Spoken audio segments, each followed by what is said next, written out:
Did I stutter? He has time, launches it to the end zone. Touchdown! Terrence Williams! But they are who we thought they were, and we let them off the hook. The 2011 winner of the Heisman Trophy is Robert Griffin III, RG3! Welcome to Up Tempo on SicEm365 Radio. Langoliers, base hit to center, and the Baylor Bears win their first Big 12 tournament championship. Their fat little girlfriends are telling them what they want to hear, which is how great you are.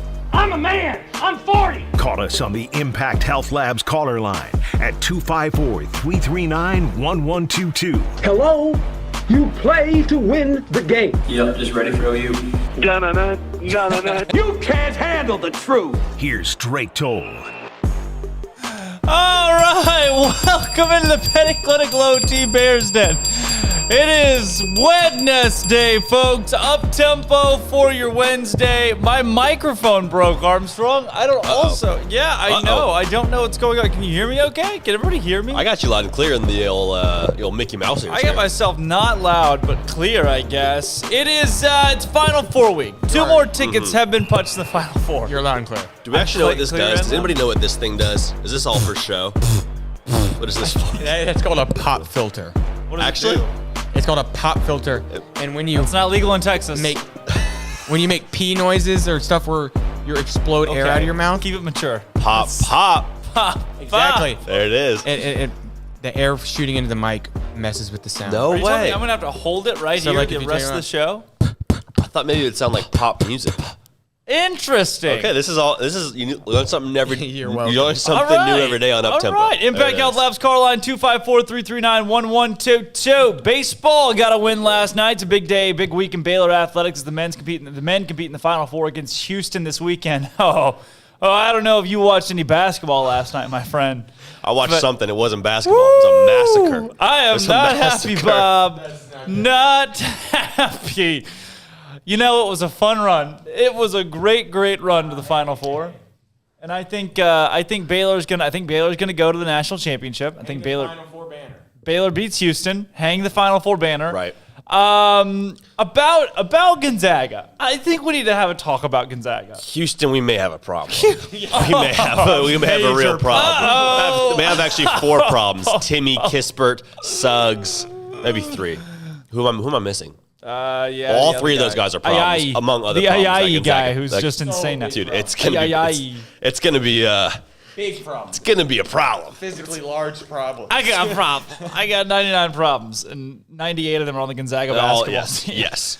I was with some buddies last night, and we were talking about Gonzaga and kind of their MO this year. And one of the things that was mentioned was Baylor can't beat Gonzaga in a 10-game series. I agree with that. 10-game series I think would be objectively, I think Baylor loses a 10-game series. You know, I don't want to bring my bias into that. I know that I'm supposed to be the guy that's pro Baylor. Also, the Impact Health Labs call line's open. That said, 10-game series, Baylor does not win the 10-game series.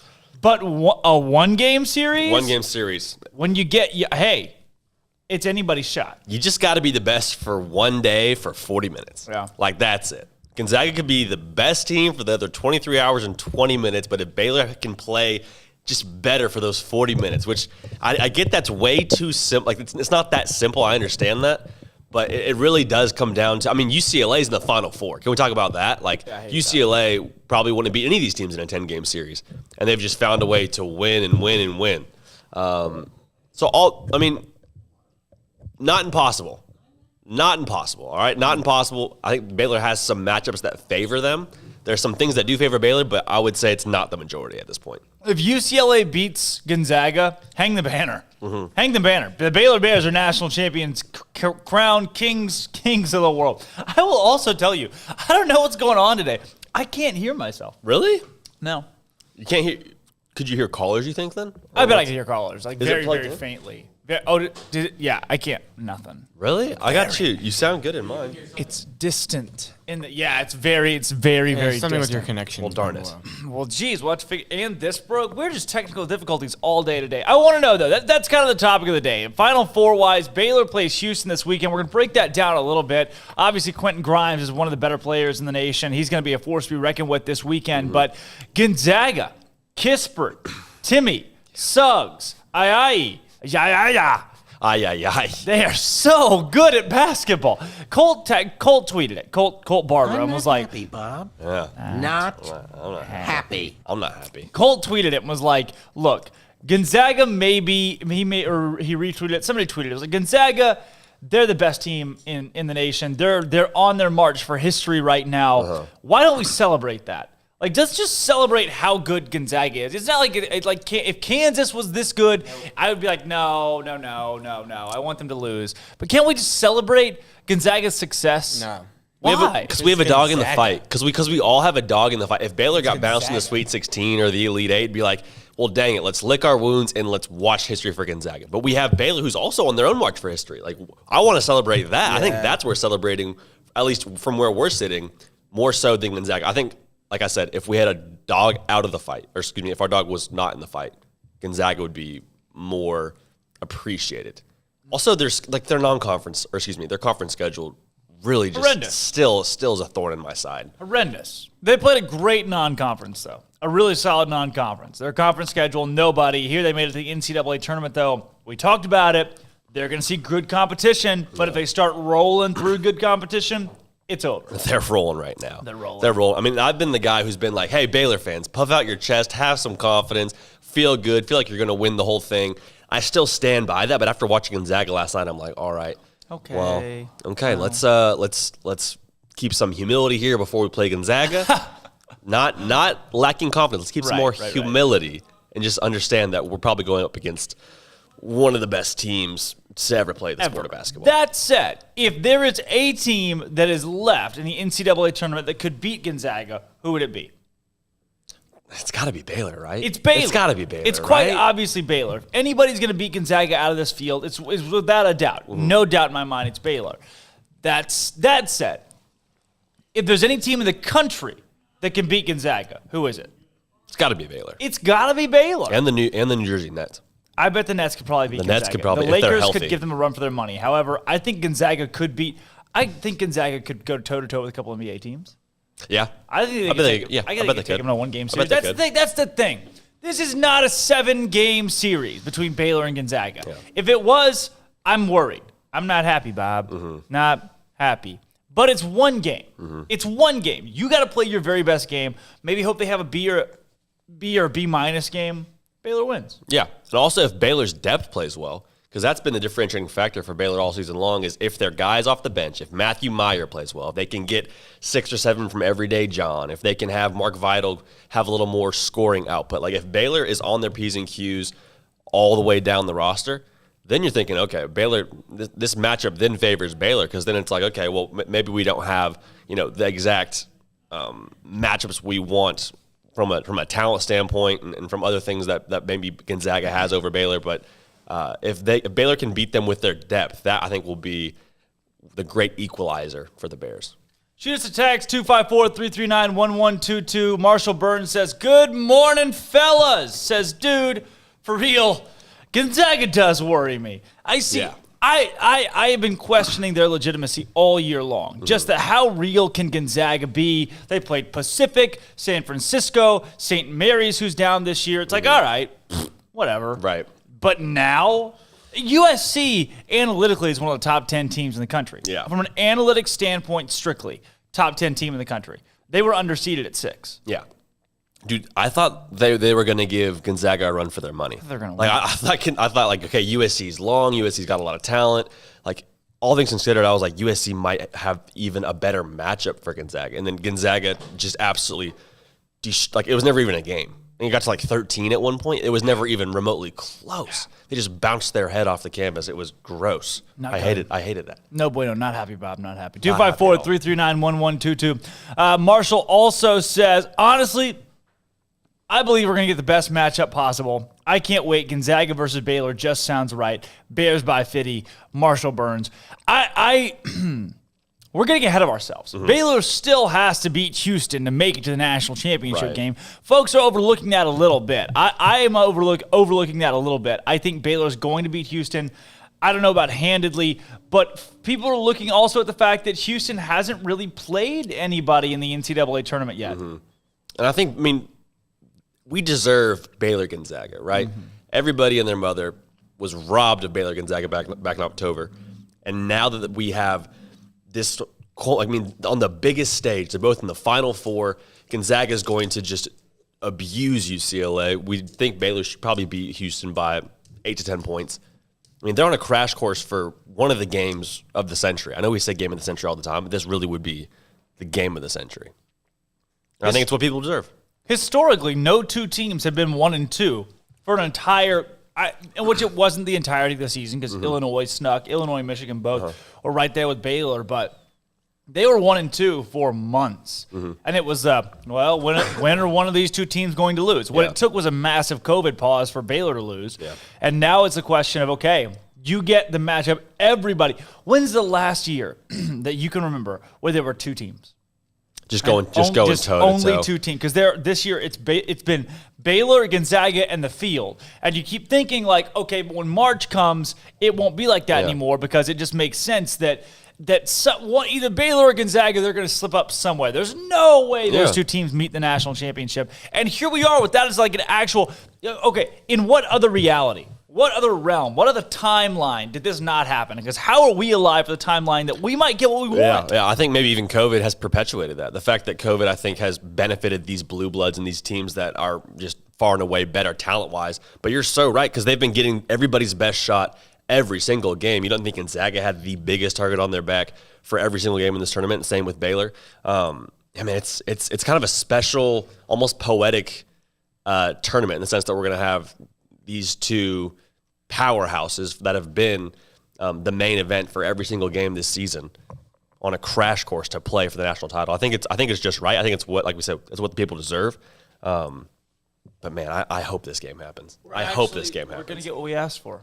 We're going to get what we always wanted for Christmas. We're going to get Baylor Gonzaga. We've been good this year. We've been really good. We've been really good this year. COVID.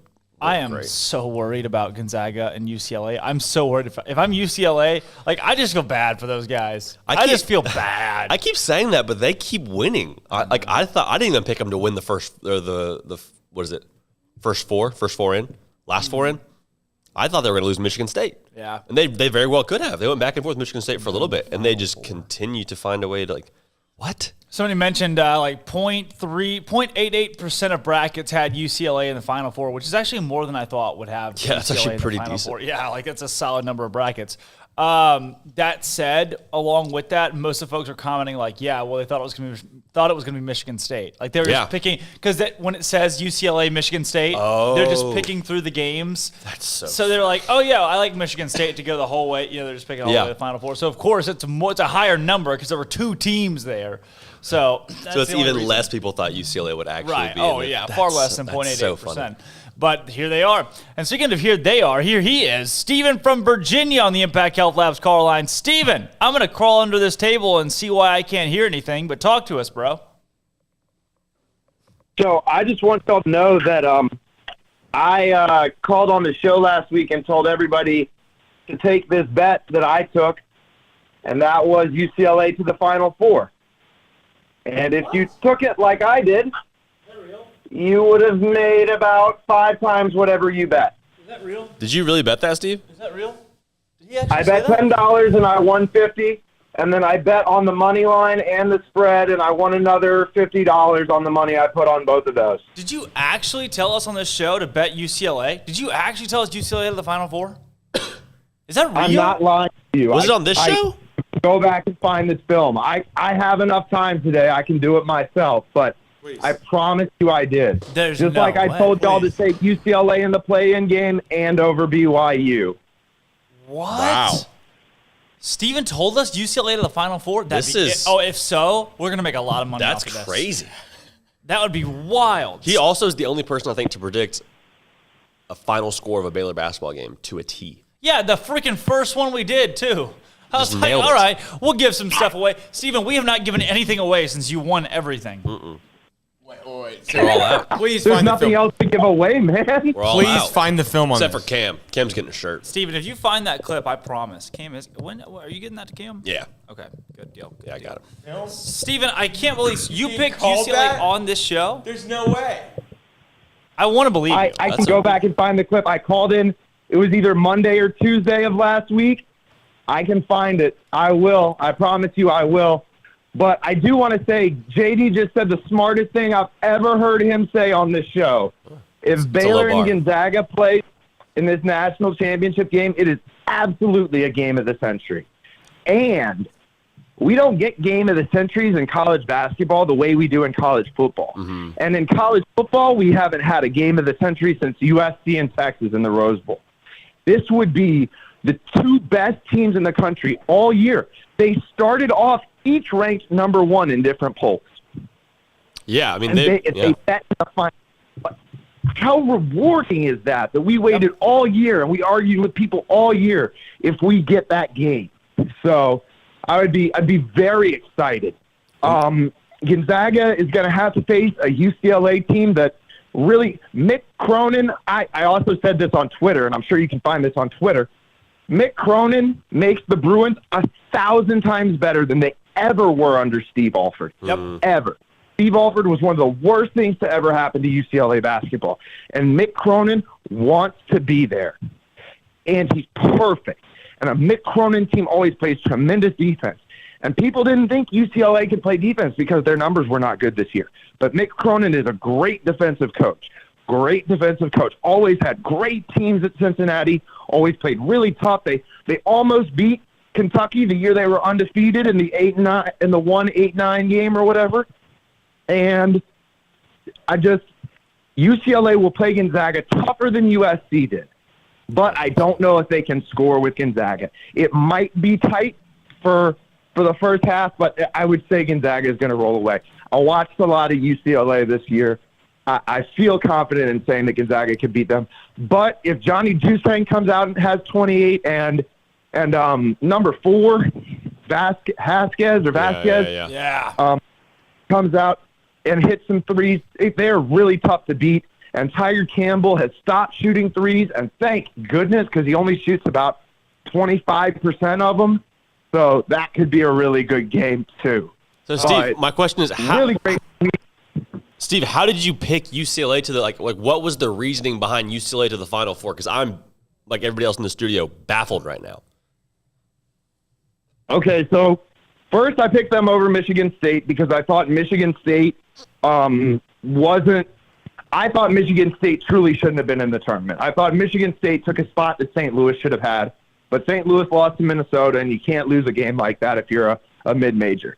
So then once they beat them, I had them over BYU because I wasn't very impressed with BYU, even when they played Gonzaga. And the thing about UCLA is, if you're ever playing a lower seed, we're talking like an 8 or lower, that is a perennial power. We're talking about Duke, UNC, Kansas, UCLA. I'm talking not like Indiana, okay? I'm talking about someone that's actually relevant. These programs walk into the building with an expectation that they own the place. They're not going to be intimidated by you. They have UCLA on their chest. They have Duke on their chest. They have Kansas. They don't care what your seed is. And BYU hadn't played a team as good as UCLA all year other than Gonzaga. And UCLA was not going to be afraid of them. They beat that box. Then, of course, Texas lost to Abilene Christian, and I did not think that UCLA was going to go in there and lose to Abilene Christian. That cleared the way, right? So then this week, right before the show, that's when I called in and I said that I would take UCLA over Alabama and Michigan, which I did, $8 to win 50 to make the Final Four, because I was not impressed with Michigan or Alabama, and I thought that both of them could get got by UCLA because of their pressure defense. I didn't say the pressure defense part, but I thought both of them could get got because they looked vulnerable. And it's just this kind of logic, man. You don't ever want to be a high seed and play a mid-major from your own state, like Texas and Abilene Christian.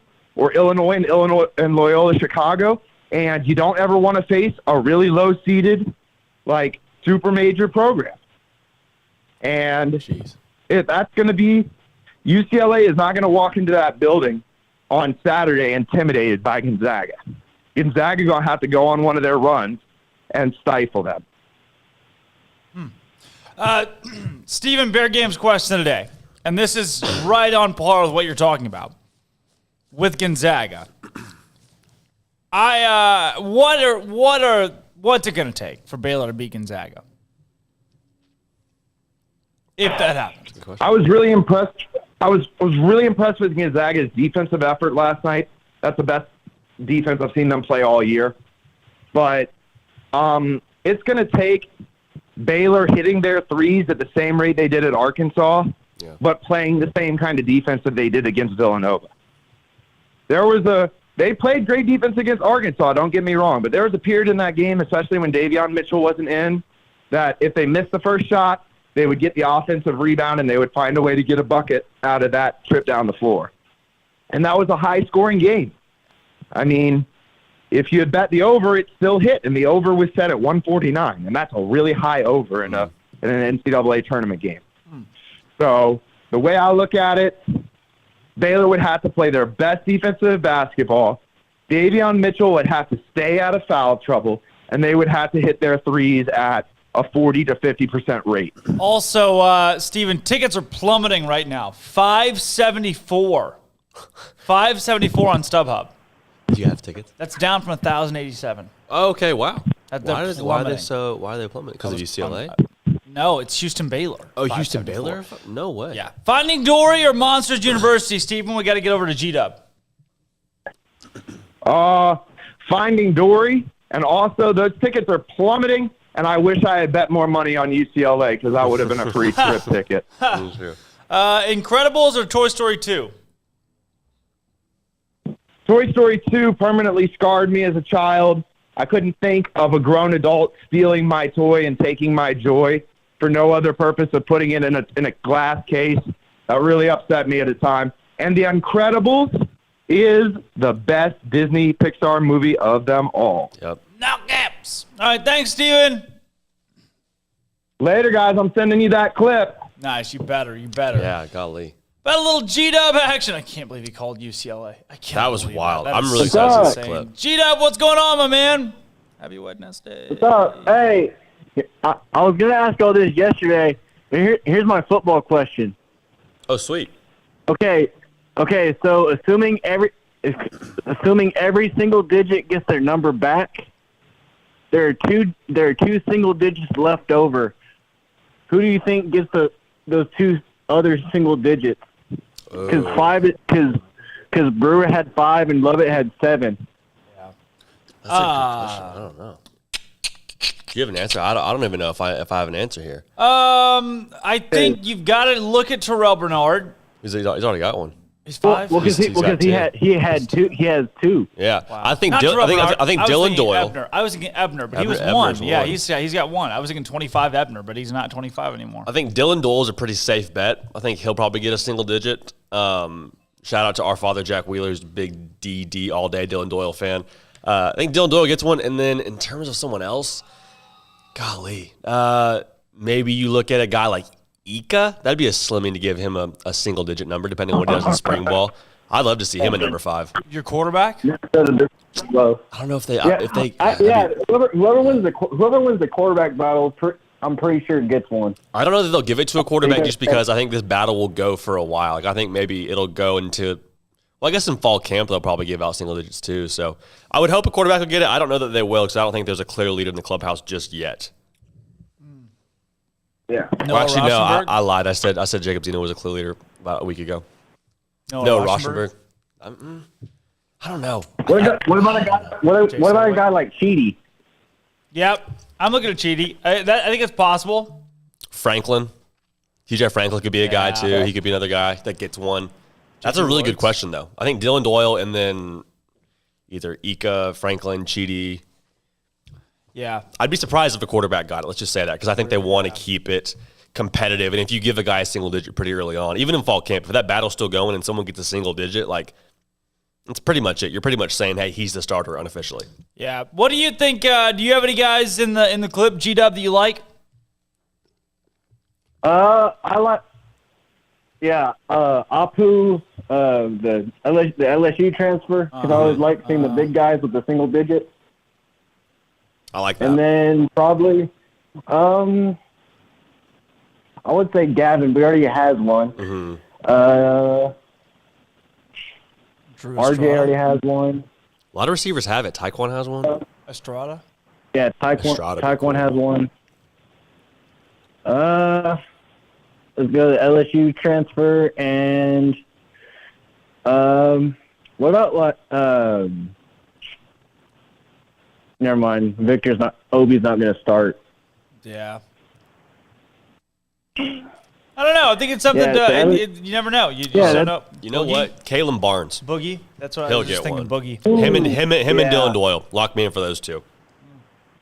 I forgot about Boogie. Yep, lock that in. Hey, G-Dub, basketball question for you. What's going to take for Baylor to beat Gonzaga if they match up? I think for them to win, they've got to take – I'm not going to say they've got to take Jalen Suggs all the way out of the game, but you've got to make him uncomfortable because he's the head of the snake. You've got to make him not – like I said, you can't take him all the way out of the game, but you've got to make him uncomfortable and make him think. So I think Dave Young's going to pick him up all night long. I like that a lot. That's a good way to say it. We're head of the snake. We're going to hear a clip about off night here in a little bit. How about this? G-Dub, Finding Dory or Monsters University? Monsters University. Monsters University locked in. And Incredibles or Toy Story 2? Incredibles, you know that. I do know that. That's we know true. now. That's true. G-Dub, what else you got for us? Anything else? How surprised were y'all that I'm just surprised Michigan missed those 3 shots at the very end. I mean, 2 threes and a layup at the very end. It was an air ball. First one was an air. Just missed the entire wide open rim. And I was like, golly, you guys a meme already. Once he let it go, I was like, okay, I'm turning it off. I'm done. Nope. Yeah, missed their last 8 shots. Poor guy. Couldn't believe that. Hey, G-Dub, thanks for calling, man. Yes, sir. Always good to hear from that dude. He's awesome. G-Dub. About a little T-Rex action. T-Rex been waiting on the line for a while here. T-Rex, what's going on, my man? Hey, not much, guys. Just want to clarify real quick. The Final Four tickets are actually for both games. So I heard JD, you were trying to clarify that was just Baylor. You actually get to go to both games. For $574? Prices are plummeting, I guess, technically. Really? Are you sure? I didn't know that. There's session passes. I'm 100,000% sure because not only do I have a ticket, but I also have email. Really? Wow. I'm pretty sure that you get the championship ticket too. There's session it's just passes? one thing. That's not horrible then. It's the same. Pretty sure it's the same. That's the only. That $574 is for all 3? Yeah. Oh. That's actually a pretty good deal. You walk in the building. I mean, it's a really good deal. They don't clear out the stadium and then have everyone come back in. No. It's an all-session pass. It's an all-session pass, yeah. Now, they did that for every other round where every ticket you bought was only good for your specific game. But in the Final Four, they're doing it for you get both games. Every other round, you only had your one game, but they made you leave. This Final Four, you get all. But there is, I don't remember what it was, but like the difference in times, I'd have to look back at it, but it didn't seem like a very long amount of time between the 2 games. So probably people will end up leaving simply because they're going to get bored, but you're probably not going to be able to come back in like normal. So I don't see why they're not. I hope they have alcohol at the game because otherwise I don't know how I'm going to not celebrate the game without leaving. So why they're not what? Why are they not playing the game? Why are they playing the game with just half of Lucas Oil?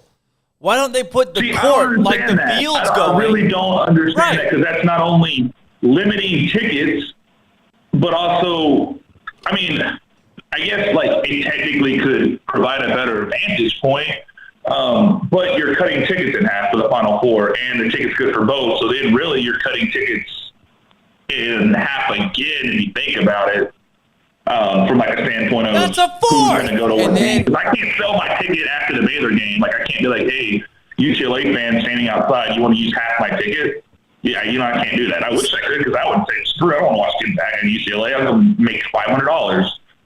See, who's in charge? Is like the NCAA's in charge of that, or who is calling the shots here? Because they're a money. always been. I don't know. They're I'm revenue sure the driven. Why are they NCAA is doing in that? charge of the overall. I'm sure the NCAA is in charge of where this, like the court set up, because they're, they probably coordinate that with the venue and they have the say on how they want things set up. But if it's 25, like if the Final Four is supposed to be 25% capacity of the stadium, Yeah. it won't be 25% unless you're telling me that people are going to be 80 yards away on the opposite end zone, which at that point you could sit on the first row of the stadium and it would be equivalent to sitting in section 600. So I don't know. I have no idea where my ticket is because I got it through somebody that got it through Baylor and we don't know where they are. But I know that I have a ticket. I may have paid too much. I may have got a good deal. I'll find out when they actually give us the seat number. But I hedged my bet and went ahead and locked it in. So I don't know what's going on. I would assume for the actual championship game, they would move it to the middle, which would be normal for a football stadium setup. But I don't know. I also heard a rumor from somebody that I have no idea who this person was. They sent me a DM yesterday on Twitter saying that they were friends with a really big ticket broker in the Indianapolis area, and that the governor of Indiana was supposed to come out with a press conference possibly today, lifting COVID restrictions in Indiana like a week early and potentially causing the attendance to increase to 50% possibly. Who knows if that's true or not. Also, the NCAA can say whatever they want to do. So the state can go to 100%, the NCAA still keep it at 25. Who knows if that even happens or matters, but there is that possibility. So We see where their priorities are. We see. Yeah, I mean, if I was the governor of Indiana and I don't know anything about Indiana, never even been to Indiana, but if I was the governor, of a state, and I wanted my state to succeed because that's what your job as the governor is, I would realize the potential positive economic impact of 70, even 50% versus 25% capacity. All that money that comes into those local businesses.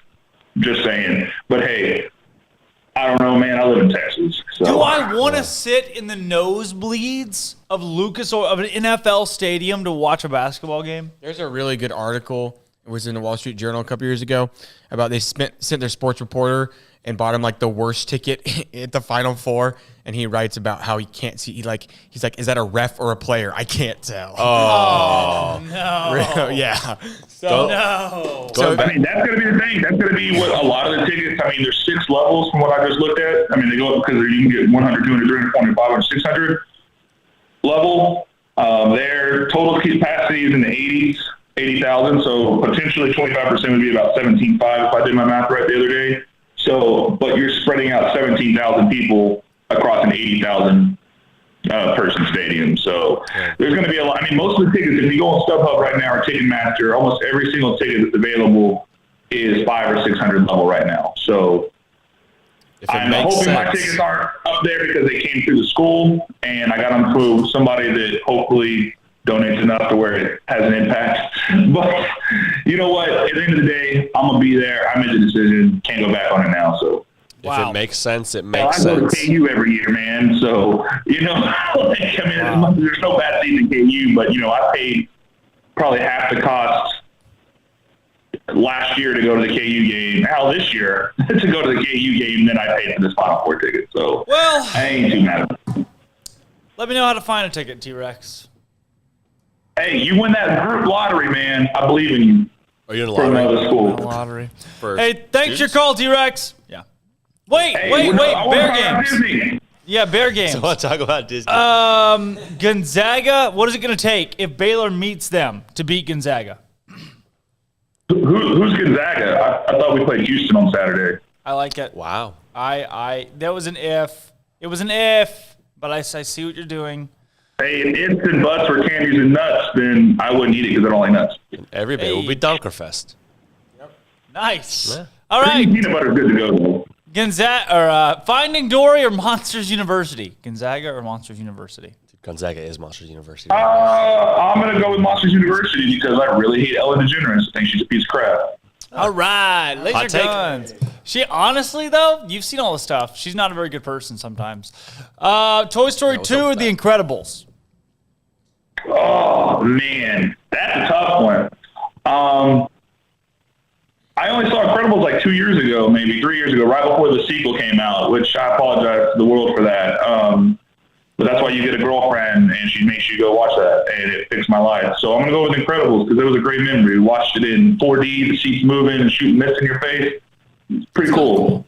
So I'm going to go with Incredibles. 4D, J.D, Cynthia. T-Rex, thanks for your call. SicEm Bears. Bears by 169 on Saturday. Wow, we're upping it. We're upping it. That would cover the spread. Typically, he only says Bears by 31. I know. He only likes the Bears by 31 most of the time. All right, I'm Drake Toll, J.D. Pickell, Armstrong Simpson. When we come back, we're debuting a very special video. We're going to get live, immediate reactions. One can only guess what this is going to look like. This, don't go anywhere, is Up Tempo. And then there were four. On both the men's and women's side, the Final Four is set, and the national semifinals begin this Friday. Starting with the men's, Baylor and Houston officially have a set tip time in Lucas Oil Stadium, as the teams will square off at 4:14 Central Time Saturday. Kelvin Sampson is 8-0 against Scott Drew coming into the game. The other national semifinal will include Gonzaga and UCLA after the Zags dominated USC 85-66, and UCLA snuck past Michigan 51-49. The Bulldogs open as a 14-point favorite, and that game tips off at 7:34 local time on CBS. On the women's side, UConn used their tight win against Baylor to punch a 13th ticket to the Final Four. The Lady Huskies will face 3-seed Arizona, who dominated Indiana 66-53, which a huge late-game run. And the winner of that matchup will face the winner of either South Carolina or Louisville. The Lady Gamecocks punched their ticket last night with an unreal 62-34 win against Texas, in which the Lady Longhorns scored 0 points in the fourth quarter, and Stanford drubbed Louisville 78-63 with a big second half. Elsewhere, Oklahoma guard Austin Reeves had declared for the NBA draft and is projected as the 40th best prospect in the class. And the referee that collapsed on the court during the Gonzaga and USC game early last night, Bert Smith, is reported to be okay and was not transported to the hospital after team staff tended to him. I'm Armstrong Simpson. That's all the news that is news in college sports.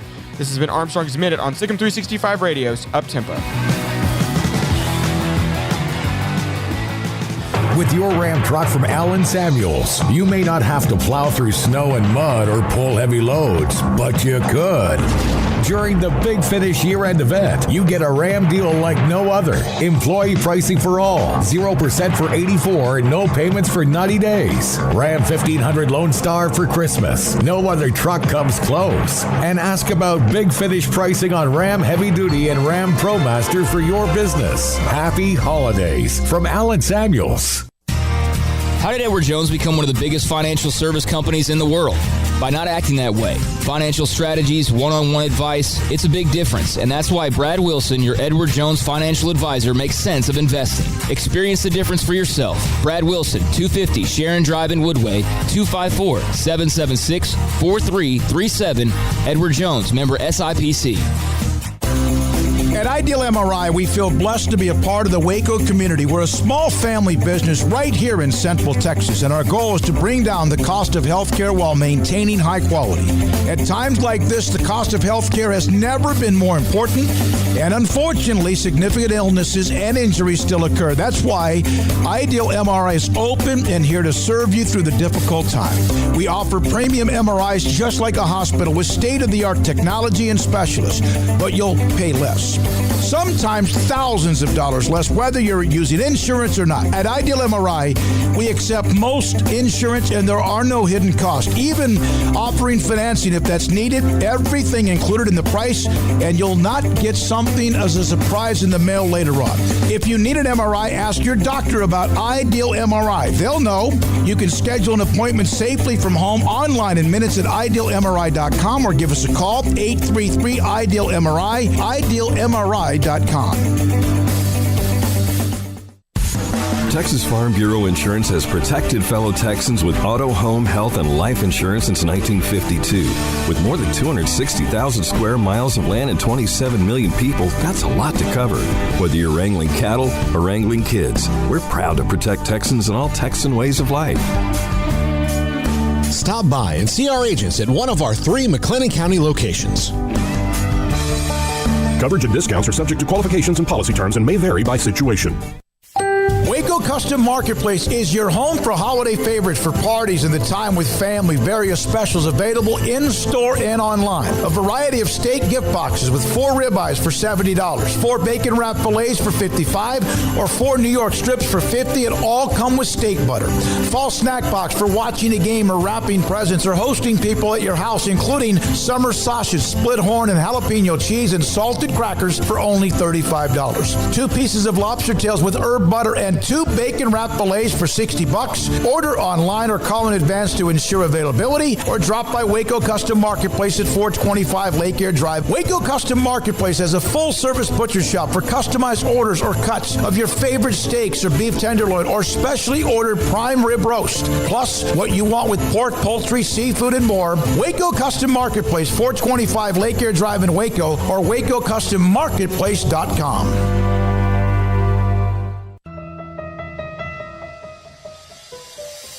Welcome back to Up Tempo on SicEm365 Radio.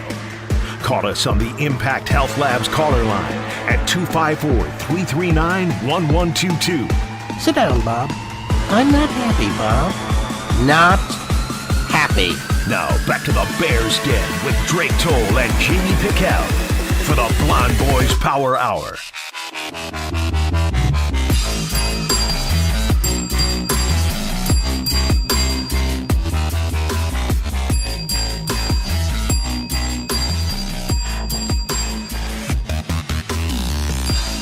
Yeah. Yeah.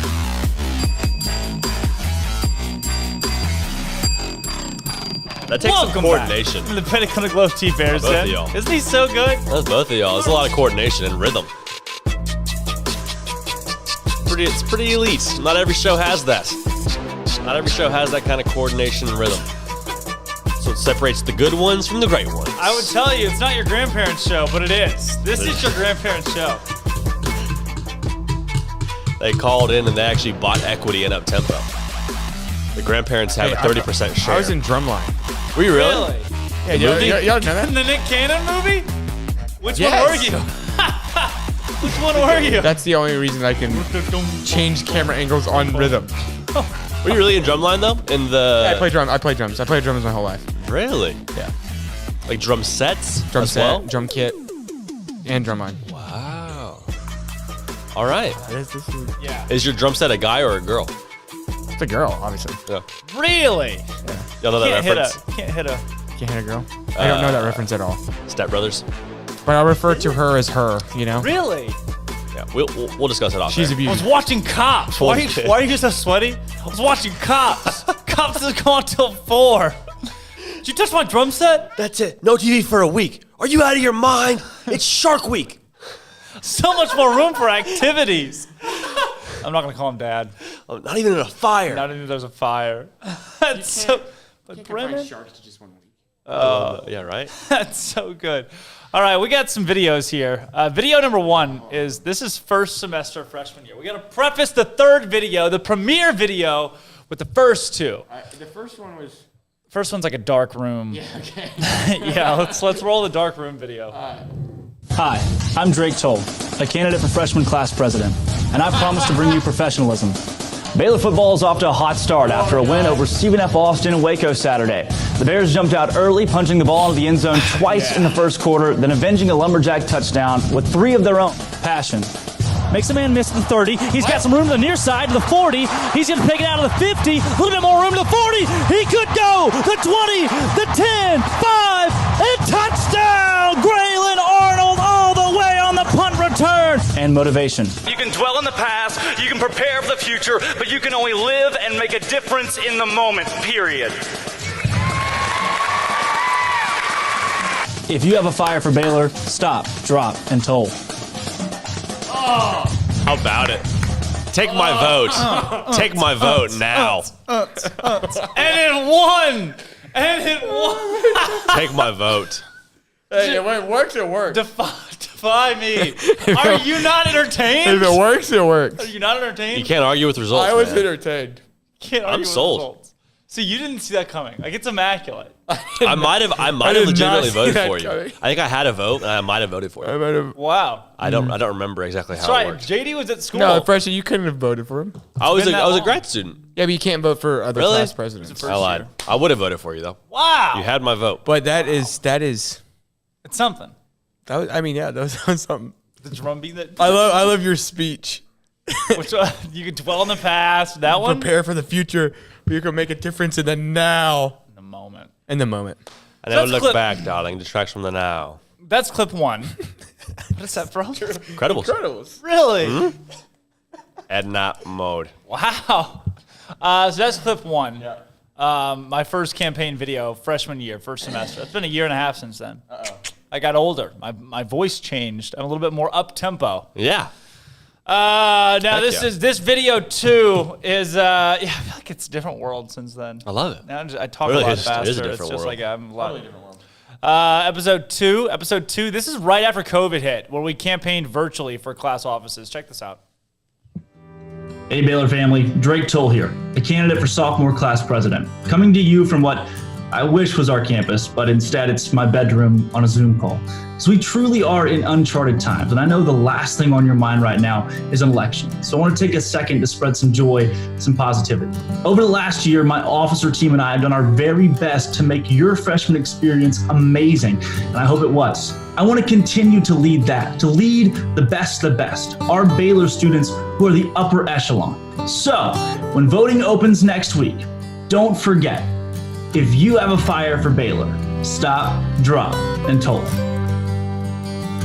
That was good. How many takes is that? How many takes are these? Probably 45. Really?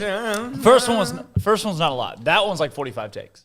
Oh, that's good. That was a lot of takes. Very solemn. Some sentimental. Yeah, very solemn. The music is getting me. Right. COVID had just hit. It was very much like hey, the world's kind of falling apart right now. We can come together, right? Like we wanted to evoke some emotion there, some pathos, if you will. I like the tie too. Thank you. Highly good. Thank you. Yeah. So those were the first two successful runs throughout episode 1 and 2 of campaigning for sophomore class president. Yep. And then this election, my vice president is running against me. Stop. Yeah. E2 Brute? E2 Brute. E2 Brute. We're not going to say their name because we don't want to give them pub. We're not going to pub them. I love the guy. Great dude, too.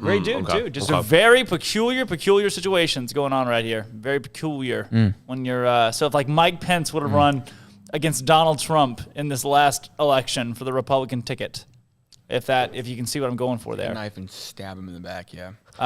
So yesterday we shot, filmed, and produced a video that will be released tonight via my social media. Check out campaign video number 3.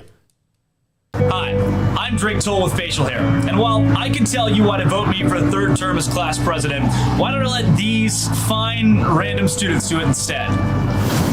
One time when I was younger, my mom asked me, if all your friends jumped off a bridge, would you? My answer was no. But if she'd asked me, if all your friends voted for Drake Toll, would you? I'd definitely say yes. Excuse me, can you turn that down? Actually, no, I can't. Just like I can't turn down the opportunity to vote for Drake Toll.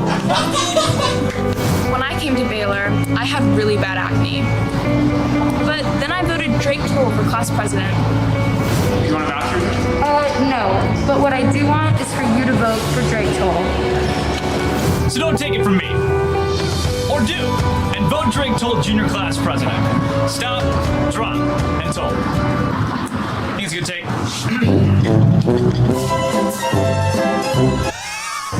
I think we got it. That's awesome. I think that's good. I love it. We got it. I love it. I'm sold. That honestly, best of the 3 to me. Oh, I love that. Sure. I loved that. I really liked that a lot. Definitely. That was funny. I had really bad acne. Drake Toll. Was that scripted by you or what was the? I was in the shower where all my best thoughts happened. The same place I had that one thought that Baylor and Gonzaga wouldn't win the national title, and now here we are. Well, that's fine. I was in the shower and I had the thought. I was like, okay, what if I did something like, it was the first line. It was my mom once asked me if all my friends jumped off a bridge, would you? Mm-hmm. And I said no. If she would have asked me if all your friends voted for Drake Toll, would you? I would have said yes. Like that's the first thought that I was like, okay, I can build off of that. And then it just... I didn't just escalate It just went. That's when I had like what if someone had what if someone did when I came to Baylor, had really bad acne. Then I voted Drake Toll. That one got me too. Was the last girl getting a COVID test? She was getting a COVID voucher. Oh. So the inside joke there is Baylor students have to test. They give you $3 per COVID test in voucher like reward points. So you take a voucher. Hardly know her. You take a voucher and it's $3 worth of credit at like any local restaurant. Oh. So you go to Fuego and have like $3 credit. But like they give you an immense amount of them. So they ask you now if you want one and everybody's like, nah, I don't want one. Because you have like 7 of them in your car. Wow. So the joke is that no one gets a voucher. So just, hey, do you want a voucher? No, I don't. But what is that what she said? No, I don't. Like, I don't. Oh, that's what funny. I do want. Yeah. So. Yeah, we have... Steven from Virginia has sent the evidence that I have not viewed. If you want, oh man, really? It's on Twitter. Yeah, you want to watch it right now? Yeah. Last thing, take UCLA for the Final Four. You have good odds, and they only have to play Alabama, who hasn't looked that good, and Michigan, who almost lost to LSU. Michigan's later, fraudulent. guys.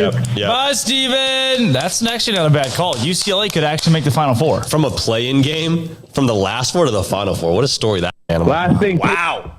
I didn't remember that. That's unbelievable. Where were we? I don't remember that. Where were we? That's unbelievable. How? That's so cool. How? From the round of 32. After all they did in round 1 was beat BYU, and he was like, Final Four. From the last four to the Final Four. What a story that is. What if I told you? What if I told you? What if I told you? Steven from Virginia, that's spectacular. That man can make the rest of my bets. He's money. My picks the rest of my life. Let's do this. There's an Eric Musselman clip in there. It's just labeled Randy in the Google Drive. And I want to play this for you. There's a guy in Arkansas that I used to listen to a lot growing up. We're going to play some more Eric Musselman clips later on in the show where he talked about Baylor in the postgame show. Yeah. Must bust. They have Sam Pittman's their head coach, football coach, Sam Tram. The must bust and Sam Tram. That's funny. So the clip right here is a local radio guy that's been doing radio for years and years and years and years in Arkansas. And I guess Musselman's not the biggest fan of this reporter. Not only his reaction when the lady says, now asking a question, Randy Rainwater, and then he doesn't know how to unmute his Zoom call because he's a little bit older. But watch Muss's reaction and then listen to the way Muss answers this question. Huh? The Google Drive, labeled Randy. So he just like has beef with Randy Rainwater? I don't know if he has beef with Randy Rainwater, but listen to the way that he just reacts physically when she says that he's about to ask a question and then how he answers the question. What a name. Yeah, check this out. Our next question is from Randy Rainwater.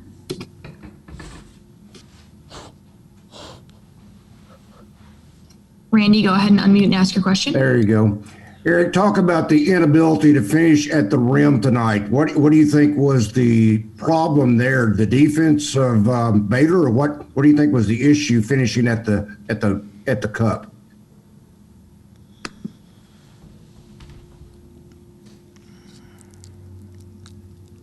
Well, I think we outscored them in the paint 40-36.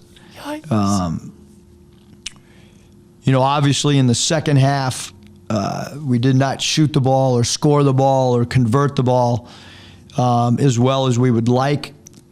But we did shoot 48% from the field against a really, really good defensive team. So, if someone told me that we were going to be able to shoot 48% from the field, we probably would have taken that. It was our defense is where we thought the major issues were. Our final question is from Andrew Hutchinson. I don't know. I guess that was brutal. Coach, you mentioned the turnover. That was hard to watch. If you're, oh my gosh, just now asking Randy Rainwater, and he goes, just sits back. It was like someone told him, "Hey, listen, you're not gonna be able to go outside for another 30 minutes." Okay, well, I guess I'll just sit here then and be sad. He sinks in the chair and just. And then Randy goes, there we go. There we go. You can go ahead and mute your Zoom. Here I am. Talk about ability to get into the rim, and then when finishing at the cup. You couldn't get it in the cup. And he was like, we outscored them in the paint. We shot 48%. Like, I just love tough, man. What a reaction. That was one of the things that, like, that can't be. Somebody tweeted that. I was like, this can't be real. So I went back in the press conference and found it. And, oh, man.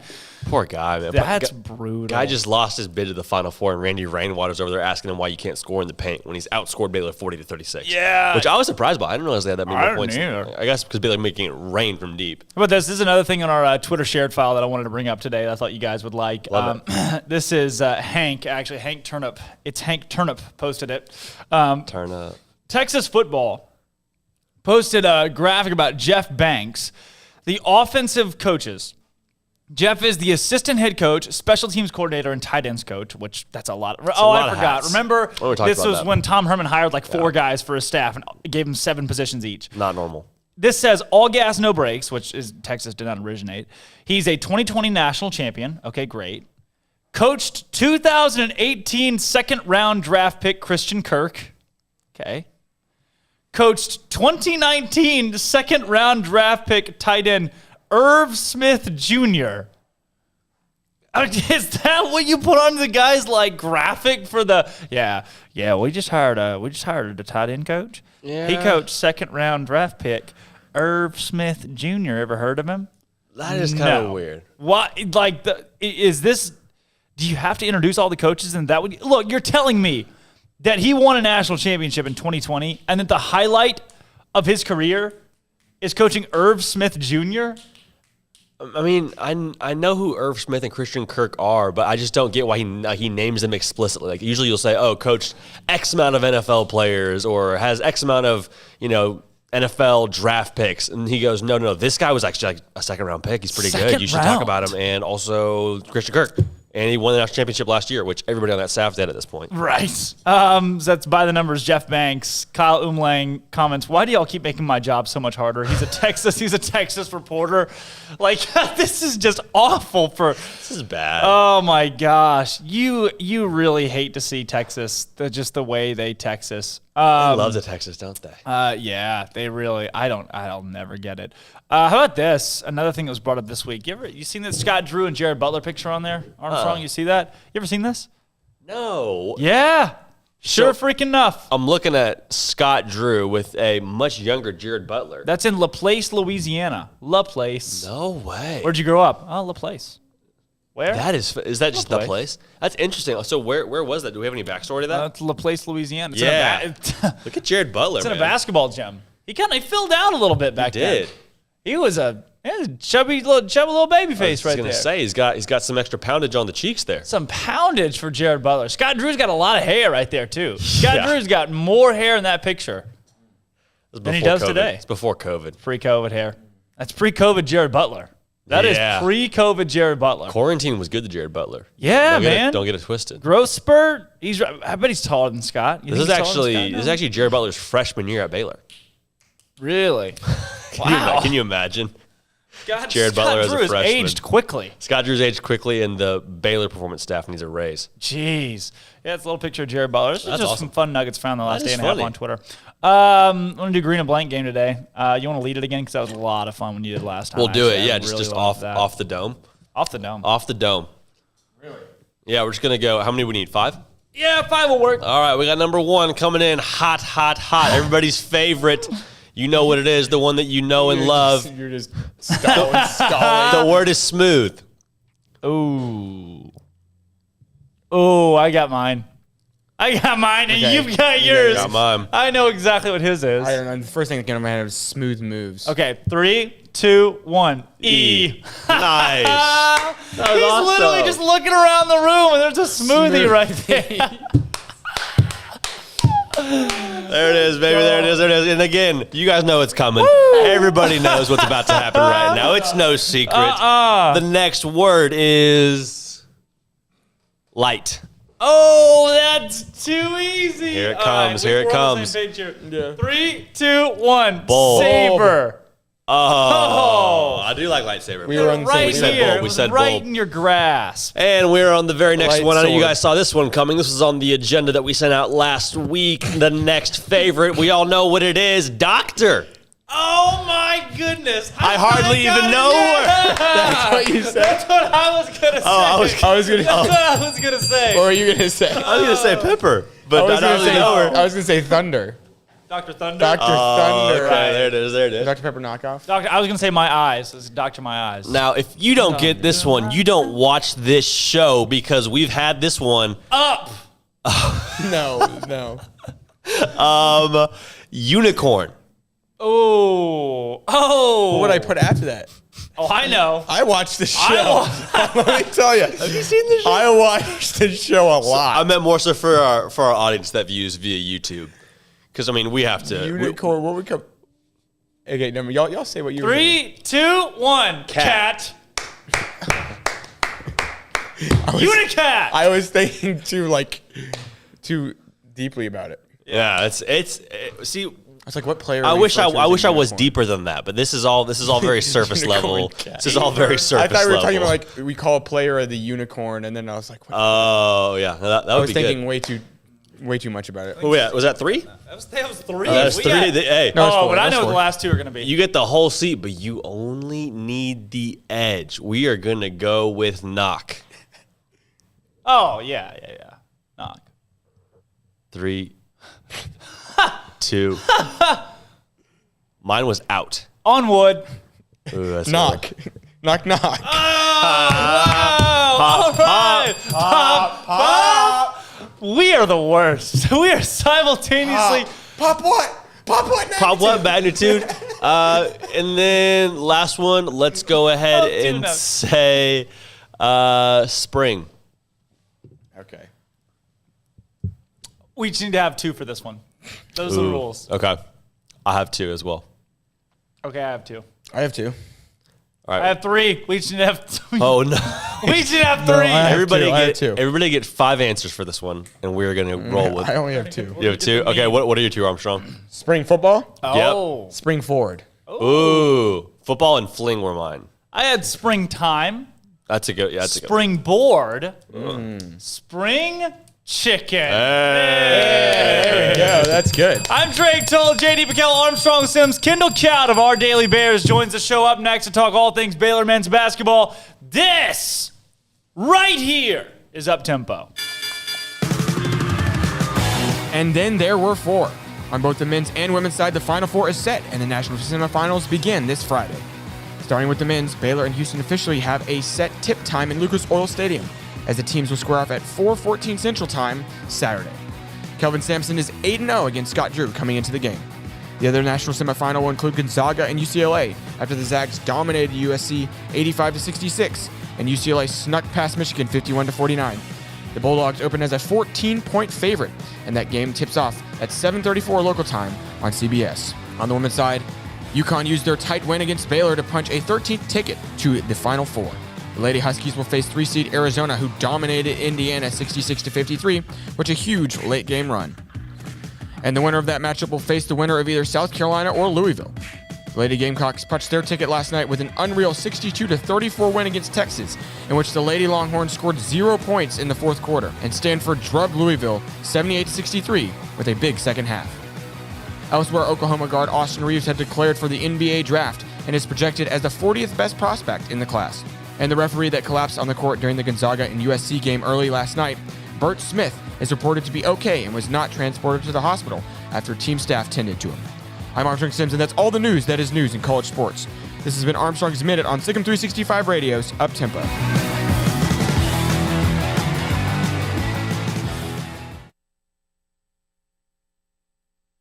From the first workout to the last practice, sports is an incredible challenge.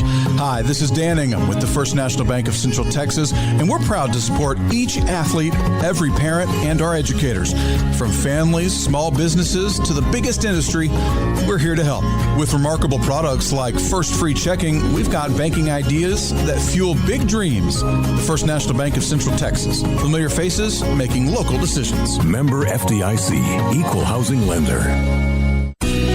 Let Camille Johnson Realtors guide you seamlessly through the process of buying your dream home or selling your current one. Commercial, farm and ranch, or residential, Camille Johnson Realtors can smoothly and successfully lead you through any transaction. With a team of 28 experienced agents who are excited about serving you, Camille Johnson Realtors services the entire greater Waco area. If you're in the market to buy or sell, contact Camille Johnson Realtors, 104 Midway Center in Woodway, or find them online at www.camillejohnson.com. Camille Johnson Realtors, elegant, charming, warm. Welcome home.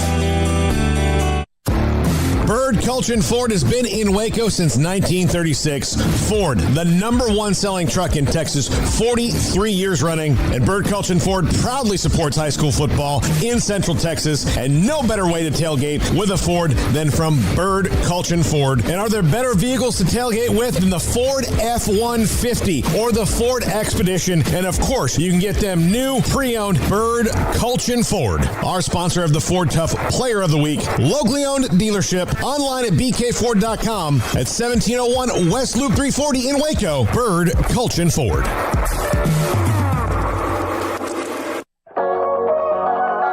The holidays are here, and I have a simple question for you. Will you weigh as much more or less than you do right now when the holidays are over? Why not end the year in better shape than when you started and create momentum for 2021? Waco Regional Tennis and Fitness has numerous options for stocking stuffer gifts with gift cards for gym or tennis membership, fitness merchandise, tanning, massage, tennis lessons, and personal training. Perhaps a gift for a client, a family member, or a friend. You just need to walk through the front door to change your life. Waco Regional Tennis and Fitness with personal trainers Christy London and Randall Corley. 40-plus group exercise classes, including twice-a-week boot camp. Spacious, clean workout room, free weights, Cybex cardio equipment, and no intimidation. A tremendous camaraderie and family atmosphere. So get the best and healthiest Christmas gift you can for someone or yourself. It's time to react today, not tomorrow, at Waco Regional Tennis and Fitness on Lake Shore Drive in Waco.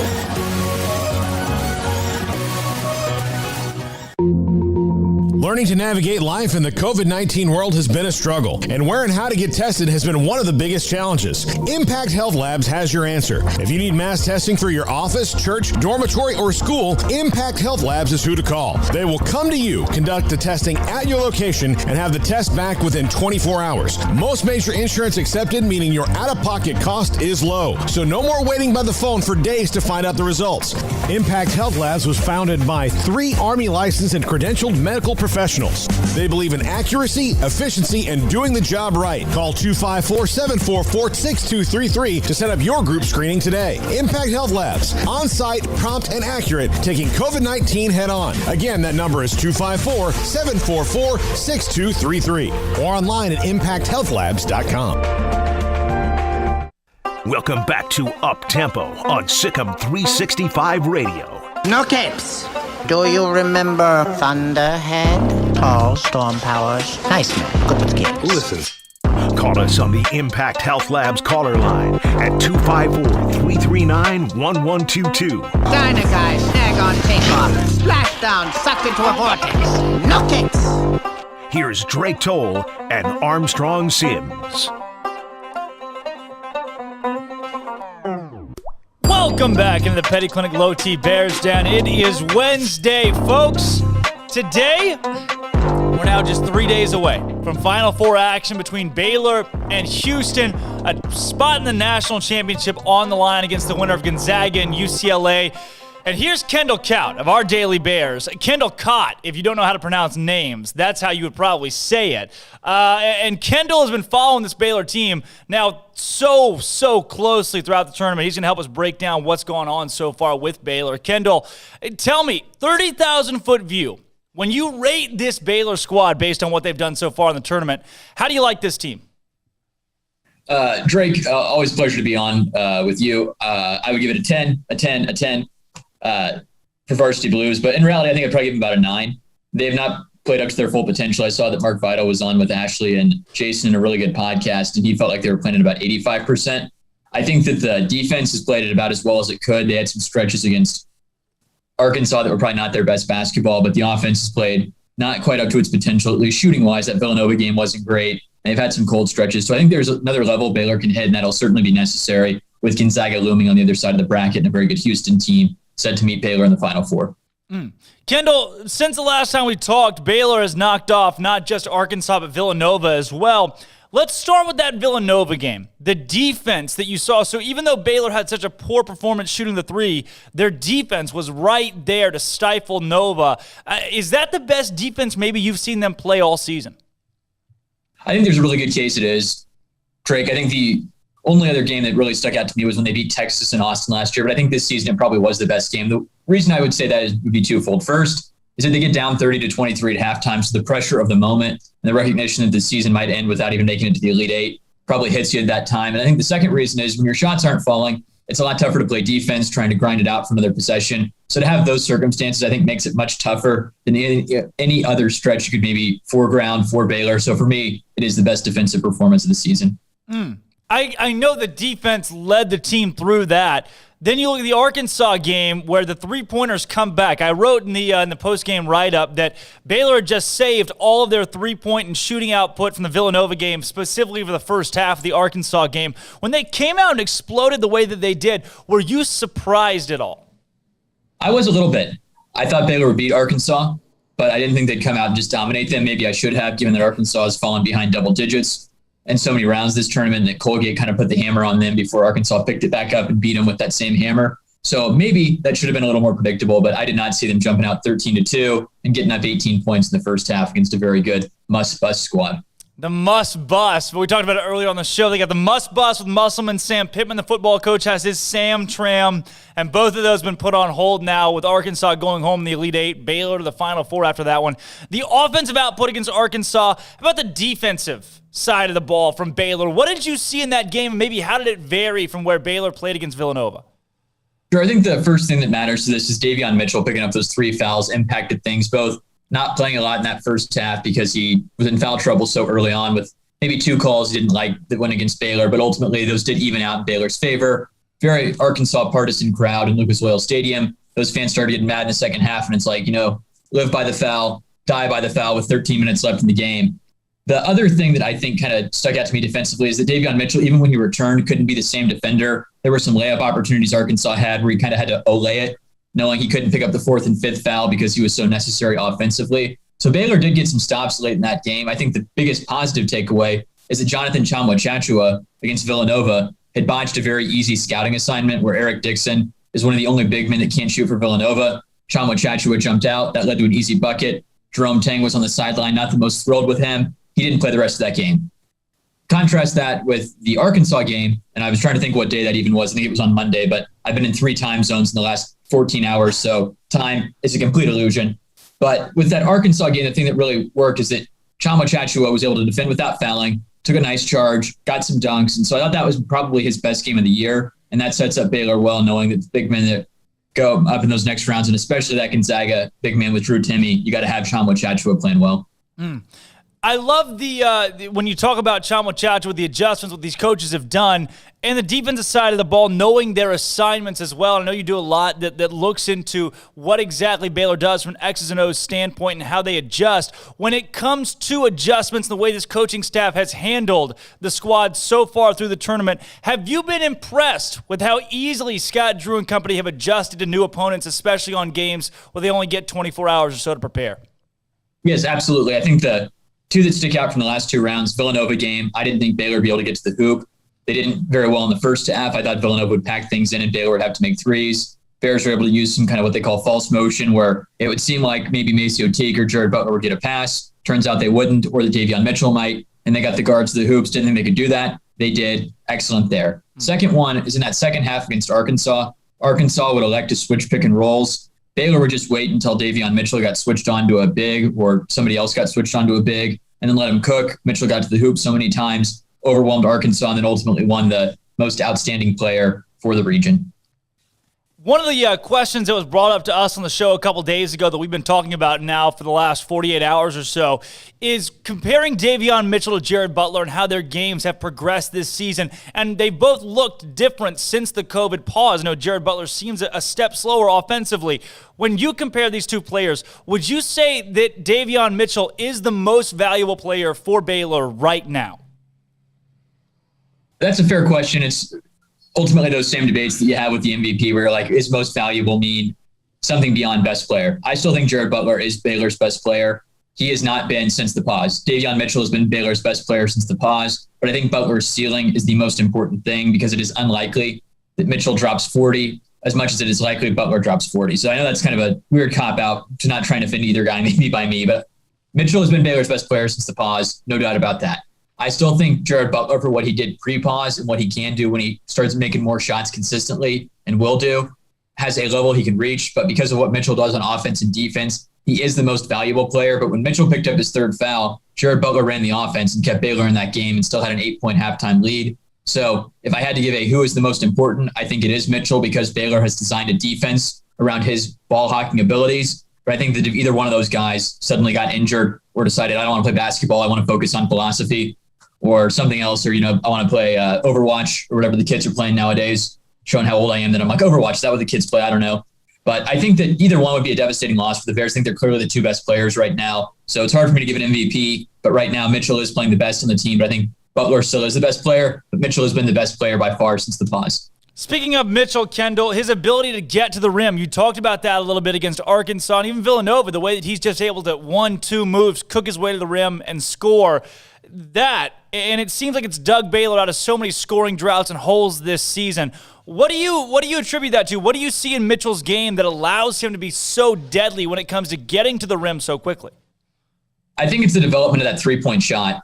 Last year, Davion Mitchell, I don't know that he's really much faster at 22 than he was at 21, but because he takes that pull-up three off the dribble, you now have to crowd Davion Mitchell and can't just hang back or go under any screen. And so if you're in Davion Mitchell's face, sorry, he's faster than you. I've given the analogy that Davion Mitchell can move left faster than a Democratic candidate in a Vermont primary because most guys that are right-handed, they can't move left that quickly, right? They're going to try and shade them to their left and force them to go left. Mitchell told me 2 years ago that he kind of has that unusual talent for a right-handed player where he prefers to go left.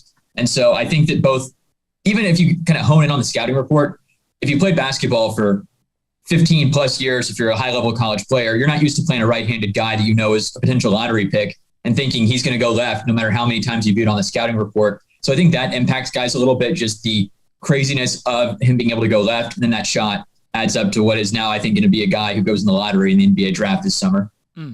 Kendall, moving into this weekend, it's Baylor and Houston, the Final Four. Two teams, while the programs historically have had success in the past, Baylor dating back to a really good run in the 40s. Houston had the unbelievable Phi Slamma Jamma squads, but the last couple of decades coming up short.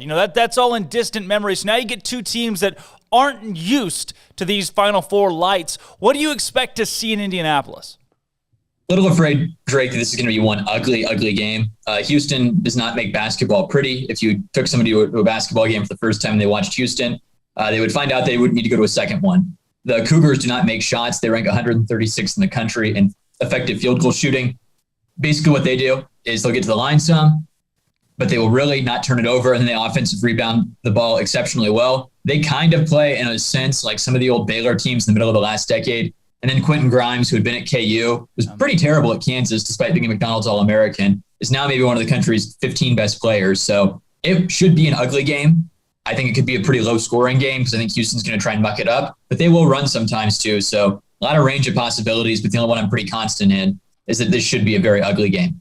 We had the voice of the Houston Cougars on the show yesterday, actually, and he talked about a little bit of how the game has changed over the years away from having a dominant big man inside. That Udoka Azubuike was rare in the college game nowadays, and I think he's got a great point. It's Jeremy Branham that was saying that Houston similarly does not have that guy that's going to overpower you in the paint, just like Baylor. Do you think that works to Baylor's advantage going into the game? I think it is nice, Drake, because one of the things that scares you, at least, and I know I keep harking back to Gonzaga, but they've been the threat that looms all year, and you're now, can they beat a mediocre UCLA team away from that being your opponent in the final contest with Drew Timme? There is no Drew Timme walking through the door for Houston, so they're not going to pound the ball inside and score on Baylor with a big man just kind of hooking the shot and saying, I'm a little bit taller than you. That's not a threat in this game. That was the threat we looked at all year for Baylor. So that is a good sign for the Bears that kind of threat does not loom versus the Cougars. How about guard play? You mentioned Quentin Grimes and Baylor's ability. Baylor has maybe the best backcourt in the country. Most are calling it the best backcourt in the country. When it comes away from post play to guard play, do you give Baylor the advantage, and how significant is it if you do? I think it's a slight advantage. I think Baylor, in my mind, clearly has the number one backcourt. I think Gonzaga has the number 2 one. If I had to, rank my list of top 10 backcourts, Houston would be in there, though. So that's why I say it's a slight advantage. Baylor, in some games like against Villanova when Chris Arcidiacono is playing, because Colin Gillespie's out, that advantage is just magnified where Arcidiacono gets across midcourt and he's like, I don't have a plan for Davion Mitchell even before I get punched in the mouth. With Houston, though, Marcus Sasser's really good. I think Giroux made the All-South regional team because he had a very good tournament so far. And then Quentin Grimes has played at an All-American level after being a McDonald's All-American in college. If you're a Baylor fan, you really haven't watched much Houston, and your impression of Quentin Grimes is what he did at Kansas, you're going to be totally shocked. This does not seem like the same guy that 2 years ago at Kansas could barely get on the floor at times at the end of Kansas' season. They still tried to start him, but he was just not a very good player to end the season for Kansas. He has really turned it around and lived to the potential he had coming out of high school. Houston's pace of play, you talked about it. It's ugly basketball. Kelvin Sampson's squads are not privy to very consistent scores or flashy scores. So what has been odd to me is that one game Houston will put up 94. The next game they'll put up 58. And that's just kind of been their MO this season, to win games, winning the way they need to win. When it comes to pace of play in this one, though, do you see Baylor trying to slow it down where Houston will allow that, or Baylor trying to play at a fast pace that Houston could possibly go with? I would be pretty shocked if Baylor did not try and play as fast as possible. I think the Bears feel like if they can speed anybody up, that's a better plan than slowing you down. I think Baylor is both a little bit better team than Houston, so you want more possessions to reduce the variance. You figure if you play 100, you're not going to play 100 possessions, but you play 80 possessions in a game, still a little high. You're more likely to beat Houston across a longer sort of trial than you would in a 60-possession game. And the second reason is Baylor's been able to turn over a Wisconsin team and a Villanova team that ranked top 10 nationally in turnover rate. They're going to feel the same way about Houston. They want to turn this club over, even though Houston ranks 41st in turnover rate. So they got to speed them up a little bit. You don't want Quentin Grimes to hold the ball 15 seconds and then start initiating offense late, so the game gets a little too slowed down to force those kind of turnovers where Baylor will score in transition against Houston. Kendall, one of the big stats that's jumped off to me, and I'm sure it has you too, is turnover margin, turnover differential in these last couple of ball games. I mean, Baylor is not turning the ball over, and they're forcing an unbelievable amount of turnovers, conversely. And what comes with that is a points off of turnover category is always just has an unimaginable disparity. Is that maybe your stat of the tournament so far for Baylor? Yes. Baylor has not shot as well from three as they wanted to in many of these games. Didn't get going early against Hartford from beyond the arc. Villanova was pretty abysmal. I think, 3 of 18 or 3 of 19. And then even in the Arkansas game, they got going very well early, but they didn't hit a ton of threes in that second half till Maceo Teague busted 2 out late in the game, and Flagler iced it with the 3. So it has been that's put these games away and has given Baylor a potential when sometimes when the game slows down to that half-court level and Baylor can't force a turnover and somebody gets a shot off, they don't do as well. Any possession that ends with a shot for Baylor is a risk, both because Baylor's not quite defending field goals as well as they had before and because they're not defensive rebounding at the same level. So any shot you get up against Baylor is kind of a victory against them because they are so dominant at turning teams over. And I think that is the stat of the tournament right now for Baylor, Drake. Kendall, last couple of questions here for you before we get to our Bear games. I want to know, with Baylor and Houston squaring off this weekend, when you think opening tip to final buzzer, how do you see this game going?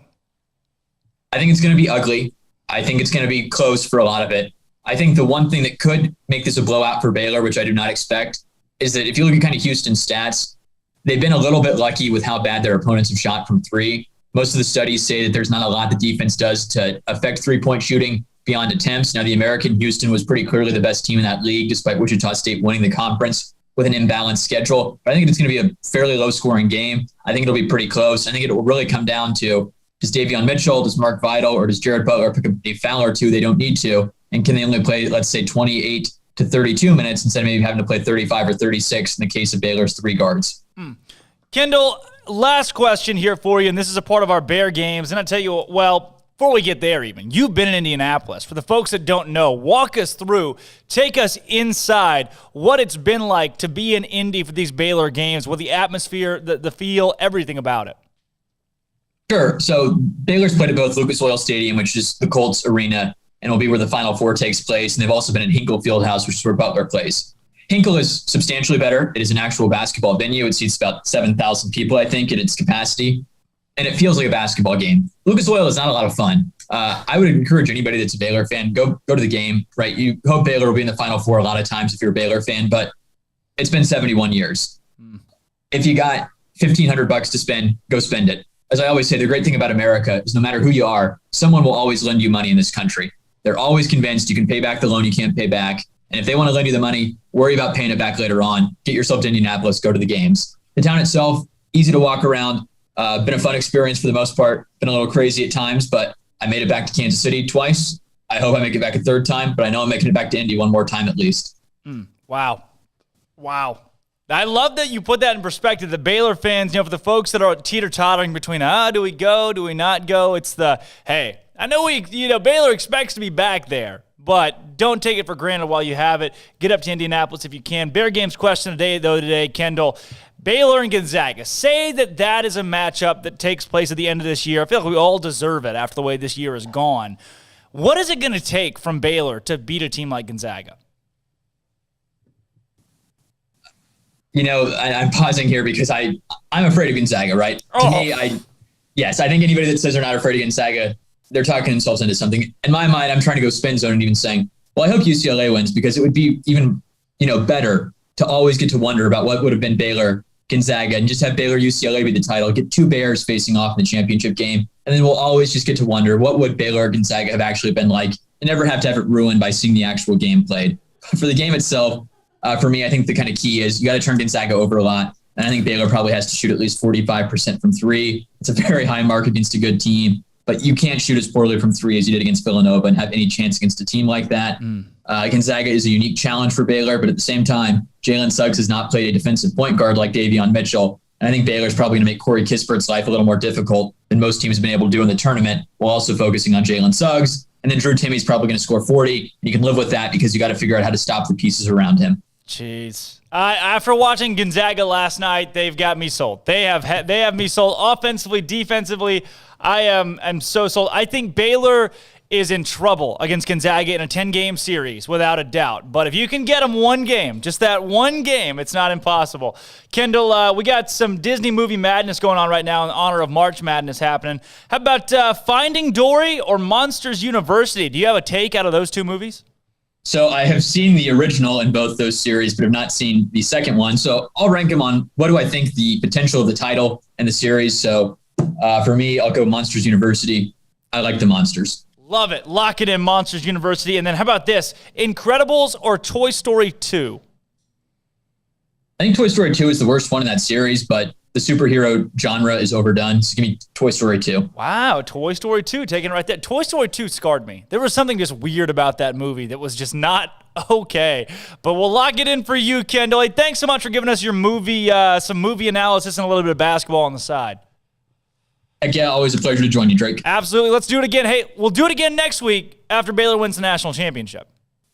Sounds like a plan to me. I love it. Again, that was Kendall Cowd of Our Daily Bears.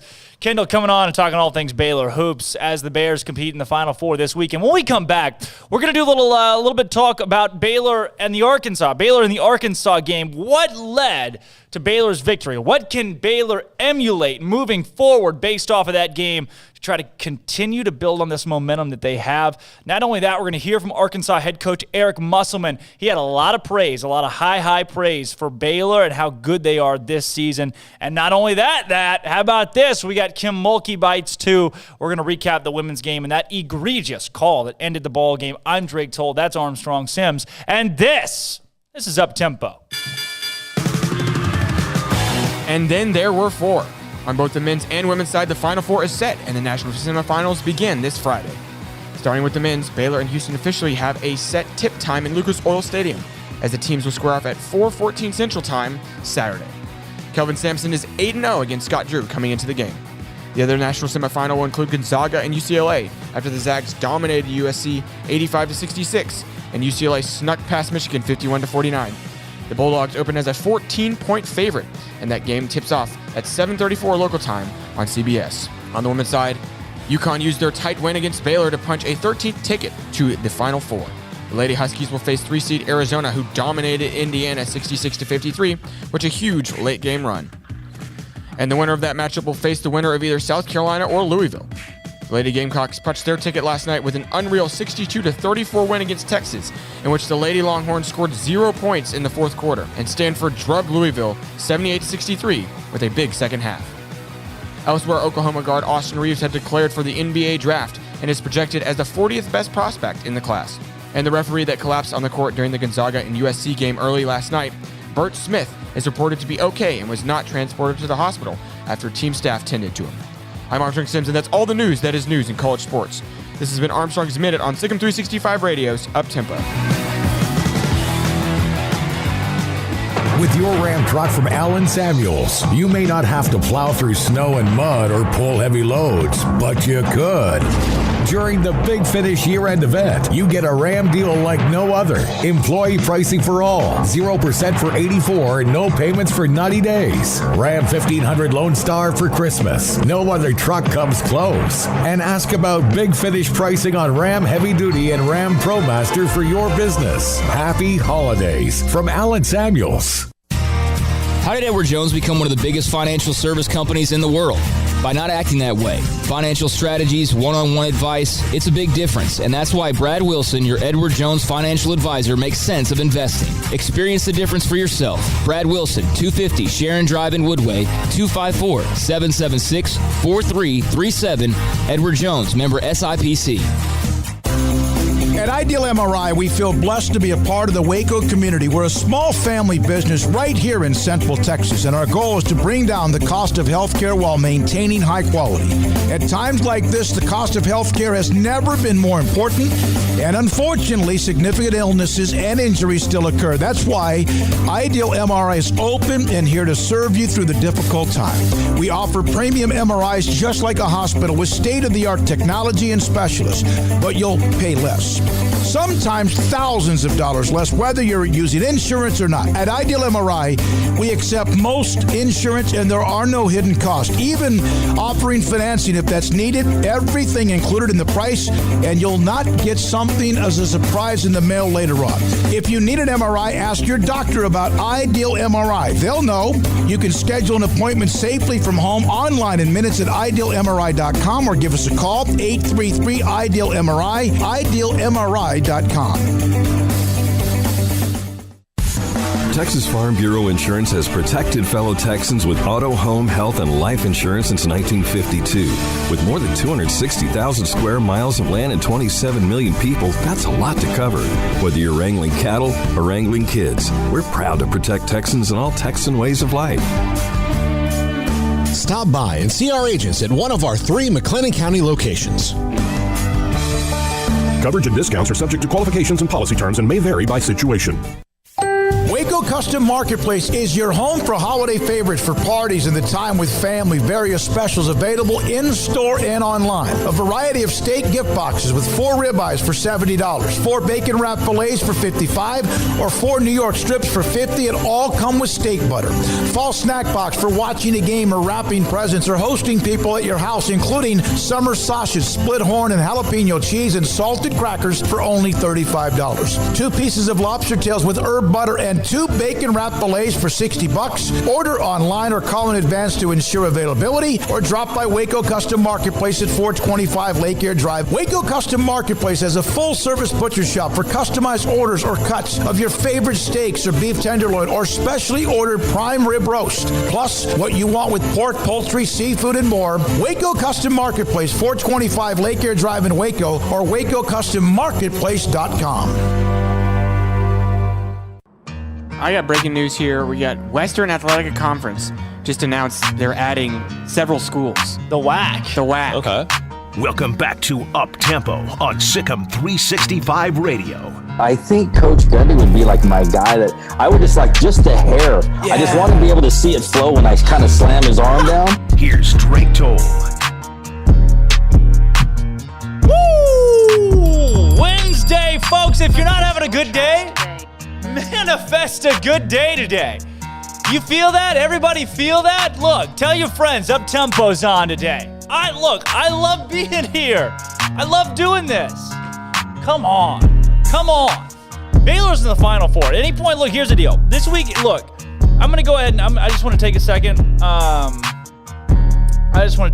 Because I know that, like, it's a weird time, especially if you're a student out there listening. You know, like, this is a weird time right now. You know, you didn't get a spring break and there's midterms and everything's going on right now. It's a busy time right now, but you got to just take a deep breath.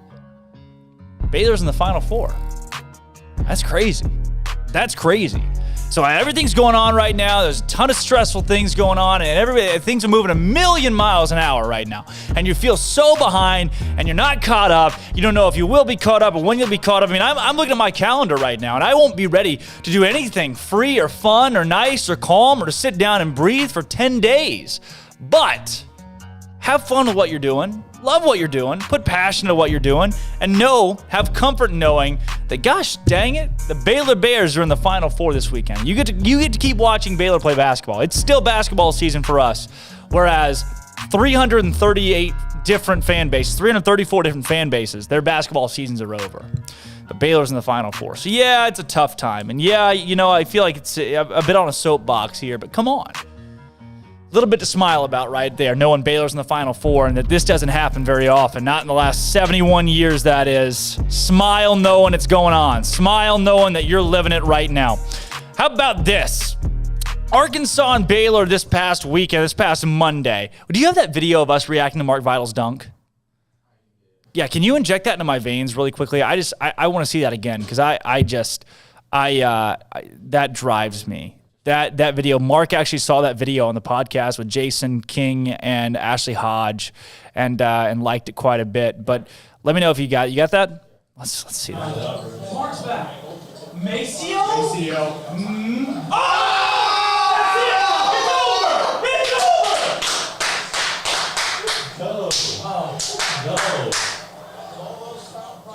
It's over. It's over for me. It's over. It's over.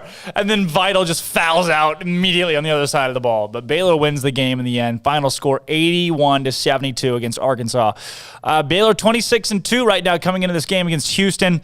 Baylor punch gets ticket the first time in the Final Four. There was an 8-team bracket in 1948 and 1950 that Baylor made national semifinal trips. Baylor's 9-2 against AP top 25 teams this season, 15-3 against ranked teams in the last 2 years. Baylor's 5-0 against top 10 teams this year. That's unbelievable. 18-14 all time in their 13 NCAA appearances. Scott Drew's now 15-8 in the NCAA tournament. Baylor's 13-2 against 2021 tournament teams. They are 13-5 against SEC teams over the last 9 years. They led by 4 points in all 58 games since the start of last season and have built double-digit leads in all but 3 games this season. 52-6 since Maceo and Davion started with this program. And Teague's 22 points against Arkansas tied the 6th most for a Baylor player in an NCAA tournament game. Adam Flagler, 4 steals. Matthew Miter, 3 steals. The Bears had 9 total off the bench, 9 steals from the bench in the game against Arkansas, and Davion Mitchell, regional MVP in the South region, all the way to the Final Four. I want to play this clip. It's in the Drive, Armstrong, about Davion Mitchell. It's off night Davion. He gets that nickname, right? This clip is the reason that Davion Mitchell gets that nickname, off night. Yeah, Coach Moses has been so good for y'all all year, but he was just 6 of 30 over these last 2 games. What do you think contributed to his shooting struggles? Probably just the defense, really keying in on him, a major part of opponent scouting reports. That probably would be what I would contribute it to. Yeah.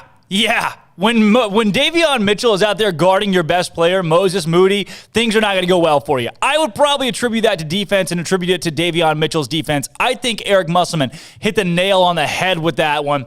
Davion Mitchell, off-night Davion, the defense of Baylor and the defense of Davion Mitchell held down Moses Moody, the best player on Arkansas's team, the best scorer, I would say, on Arkansas's team, the best NBA talent on Arkansas's team, was non-existent in the ball game because of what Davion Mitchell was able to do. He's off-night Davion because folks, he had an off night. No, Davion Mitchell was guarding him. How about this clip This is the top 3 or 4 minutes from the press conference for the University of Arkansas following that game where Eric Musselman talked about Baylor. And I'll tell you what, he has high praise for what the Bears did against Arkansas. And I'll tell you, I would preface this by saying, growing up an Arkansas fan, being around that program, it is seldom that you will get a program's fan base, a program's coaching staff to give high praise to another. It doesn't happen that often. Arkansas's got a fan base.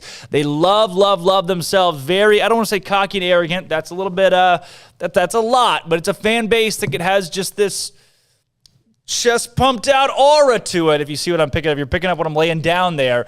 But Eric Musselman, he dropped that, and he said this about the Baylor Bears.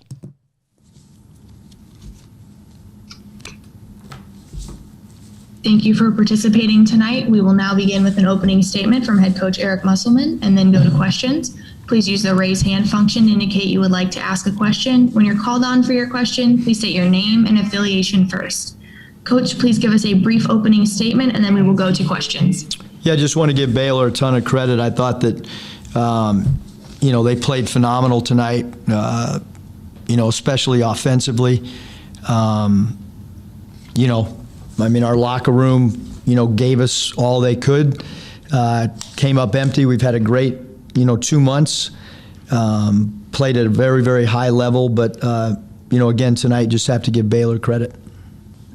Eric, great season. You guys have come back all year and you cut 18-4. But did you just feel like Baylor is just too good a team and that they went on that 10-1 run late? Kind of what do you think made the difference there?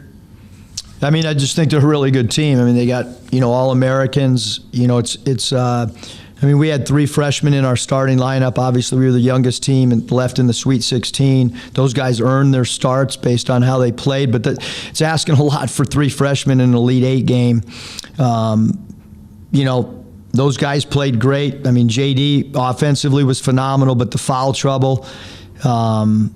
Baylor's a really, really good team. They're the best team that we played this year.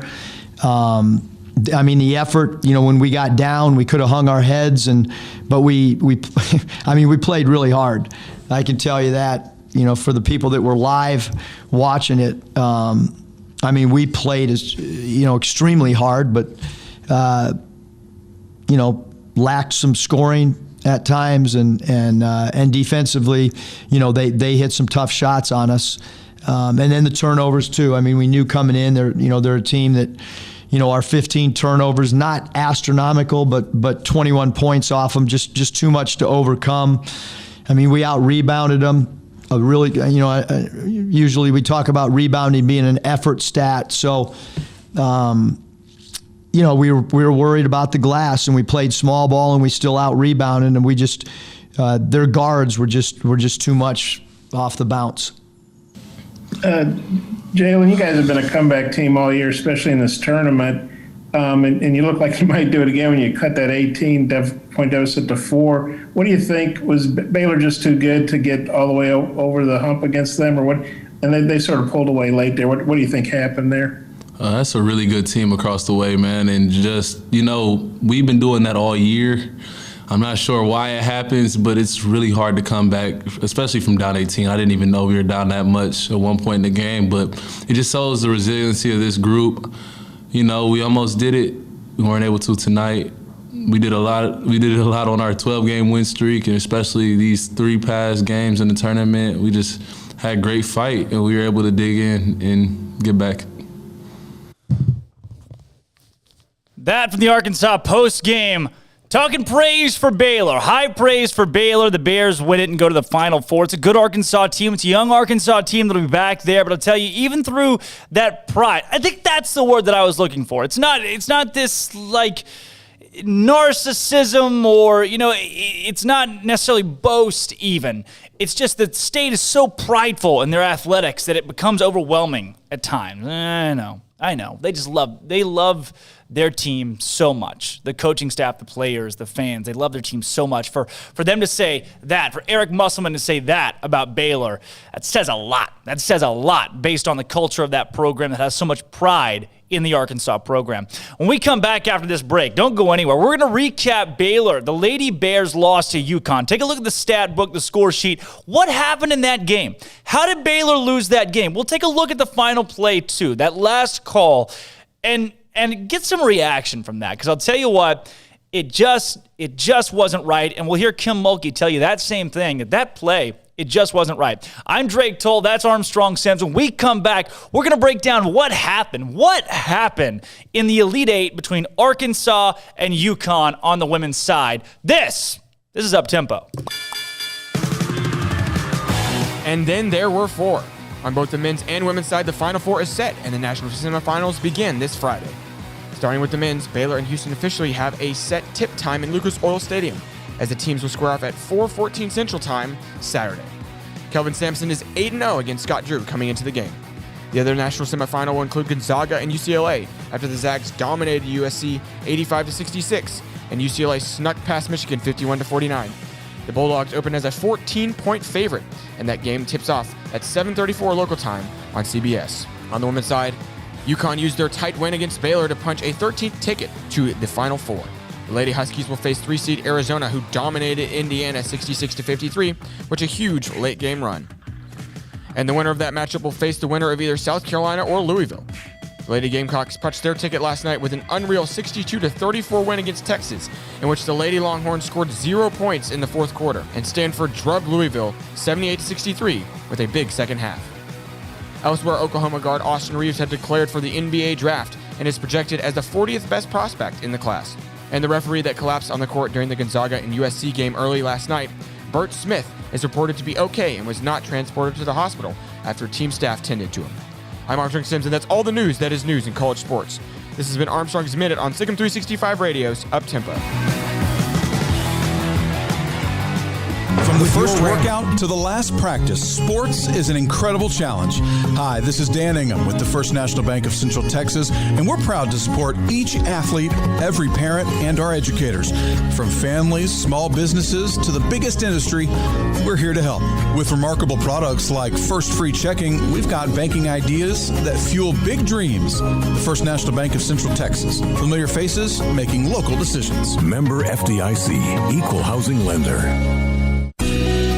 Camille Johnson Realtors guide you seamlessly through the process of buying your dream home or selling your current one. Commercial, farm and ranch, or residential, Camille Johnson Realtors can smoothly and successfully lead you through any transaction. With a team of 28 experienced agents who are excited about serving you, Camille Johnson Realtors services the entire greater Waco area. If you're in the market to buy or sell, contact Camille Johnson Realtors, 104 Midway Center in Woodway, or find them online at www.camillejohnson.com. Camille Johnson Realtors, elegant, charming, warm. Welcome home.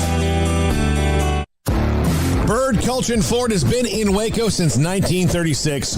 Ford, the #1 selling truck in Texas, 43 years running. And Bird Culchin Ford proudly supports high school football in Central Texas. And no better way to tailgate with a Ford than from Bird Culchin Ford. And are there better vehicles to tailgate with than the Ford F-150 or the Ford Expedition? And of course, you can get them new, pre-owned Bird Culchin Ford. Our sponsor of the Ford Tough Player of the Week, locally owned dealership. Online at bkford.com at 1701 West Loop 340 in Waco. Bird Culchin Ford.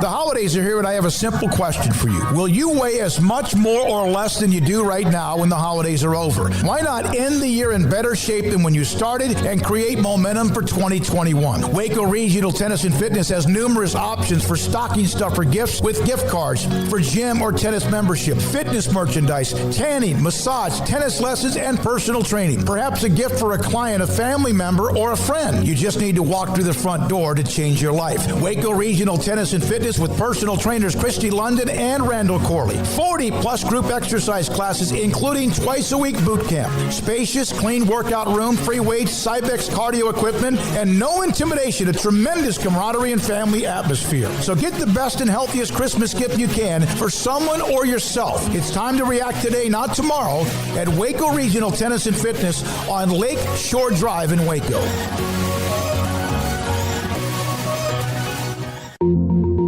Learning to navigate life in the COVID-19 world has been a struggle, and where and how to get tested has been one of the biggest challenges. Impact Health Labs has your answer. If you need mass testing for your office, church, dormitory, or school, Impact Health Labs is who to call. They will come to you, conduct the testing at your location, and have the test back within 24 hours. Most major insurance accepted, meaning your out-of-pocket cost is low. So no more waiting by the phone for days to find out the results.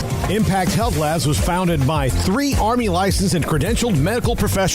They believe in accuracy, efficiency, and doing the job right. Call 254-744-6233 to set up your group screening today. Impact Health Labs, on-site, prompt, and accurate, taking COVID-19 head-on. Again, that number is 254-744-6233 or online at impacthealthlabs.com. Welcome back to Up Tempo on SicEm365 Radio.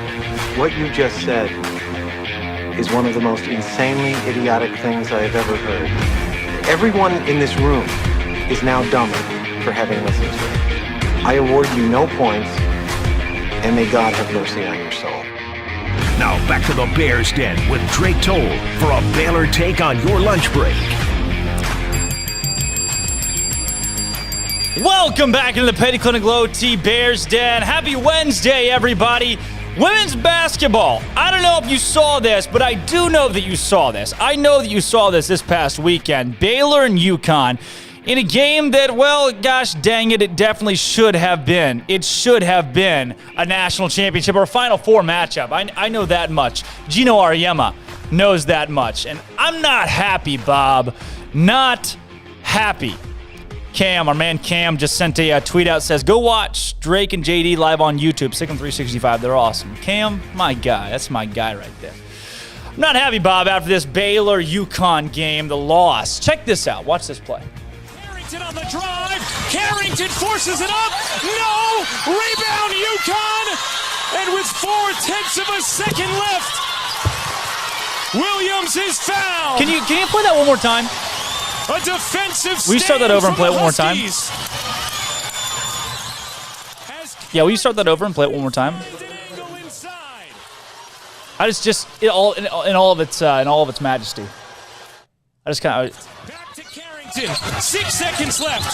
Carrington on the drive. Carrington forces it up. No! Rebound, UConn. And with 0.4 of a second left, Williams is fouled. A defensive stand from the Huskies,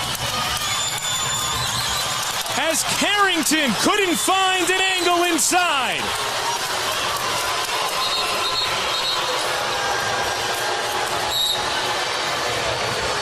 Not happy, Bob. They were trying to get Carrington on the post, and if she couldn't get the basketball, then Smith on the post. Carrington coming inside.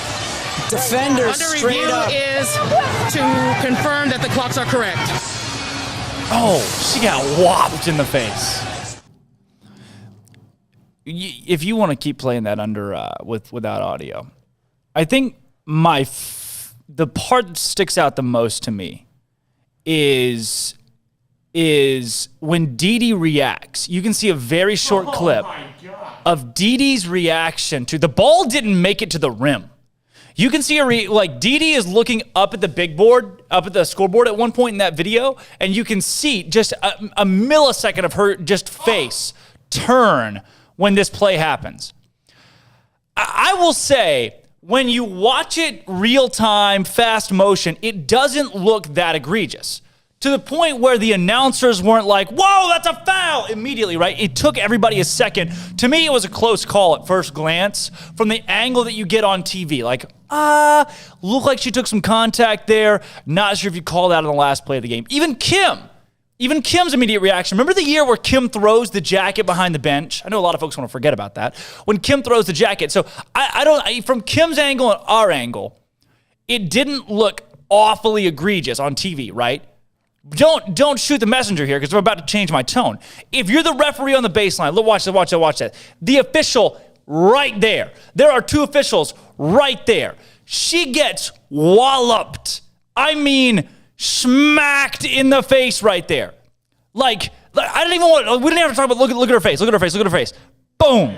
right to the nose, off the schnoz. Like, that's not straight up. Granted, it's not just overarching. Yeah. It's not just like I'm holding my arms over you. There's quite a bit of bend right there. Watch, right in the nose, boom.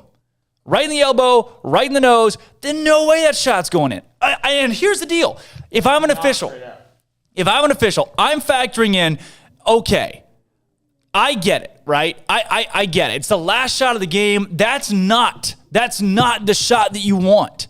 I don't think that's the shot. Kim Mulkey said she drew it up for Dejanay, that there was a play for either Nalissa or Dejanay. I think Dejanay could have passed it off to Nalissa right there for the game winner. That all noted, if you're an official, it doesn't matter if it's that wasn't a great shot to end the game. So what? A foul's still a foul. And if, as an official, even in real time, you can't see from the baseline that she got hit not just in the face, but also the elbow, again, it is not a high-quality shot. That's not the shot that Baylor wanted to end the game on. But a foul is still a foul. I'm not going to go out here and preach that the NCAA needs to make a new rule where fouls can be reviewed. I'm tired of reviews. Reviews go too long, and we review too much. If you watch the last of Michigan UCLA last night, it lasted 45 minutes. The last minute and a half did, because there were so many timeouts, so many reviews, so many stoppages in play, and 17 commercial breaks. I'm not a fan of that. Nobody is. But this right here can't happen in an NCAA game.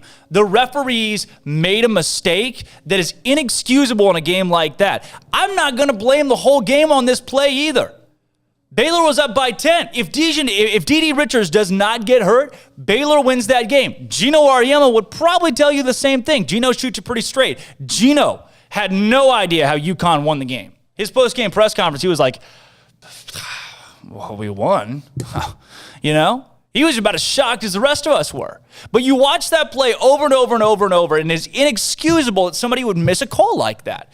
I know we're going to talk about that for so long. We're going to beat a dead horse with that for so long. But just when you wrap it all up and put a bow on it, that can't happen.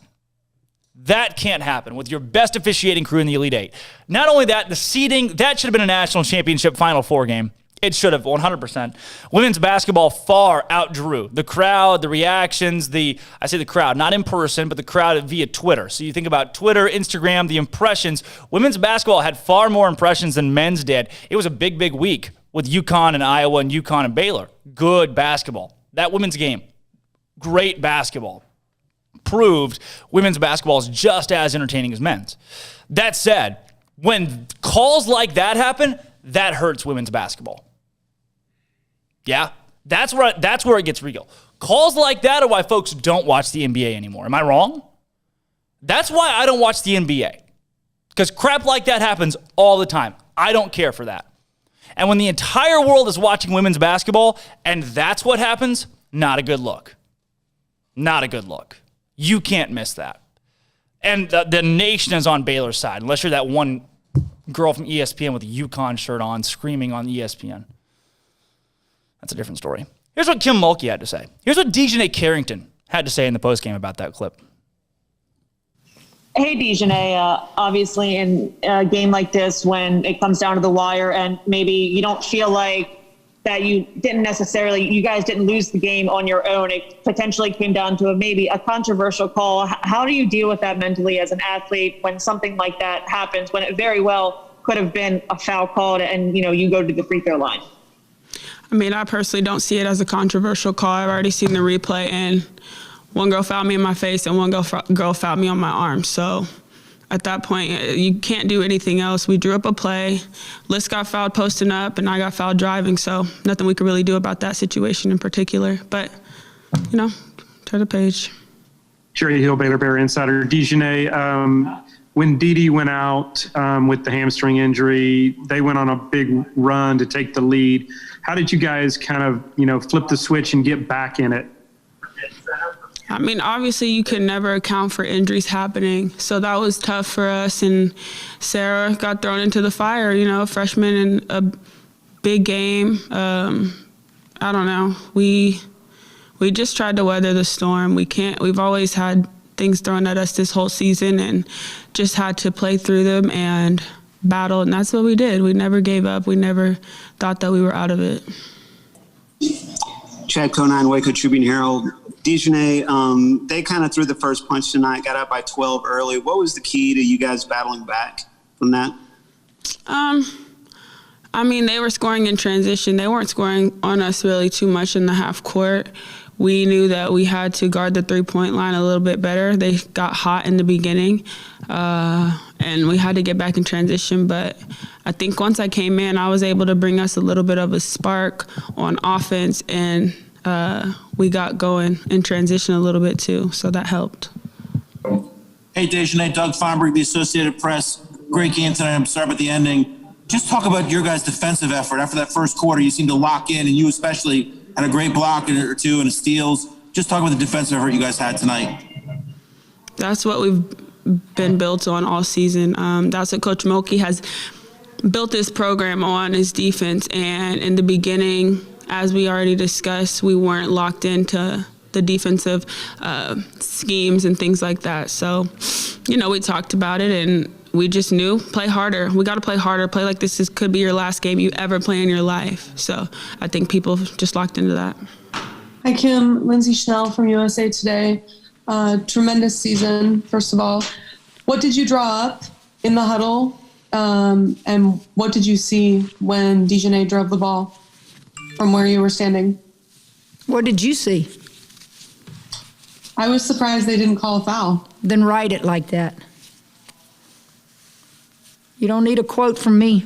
I've got steal shots and video from two angles. One kid hits her in the face and one kid hits her on the elbow. And she was one of the options, if you're wanting to know what I drew up. One option was for Nalissa, and the second option was for her.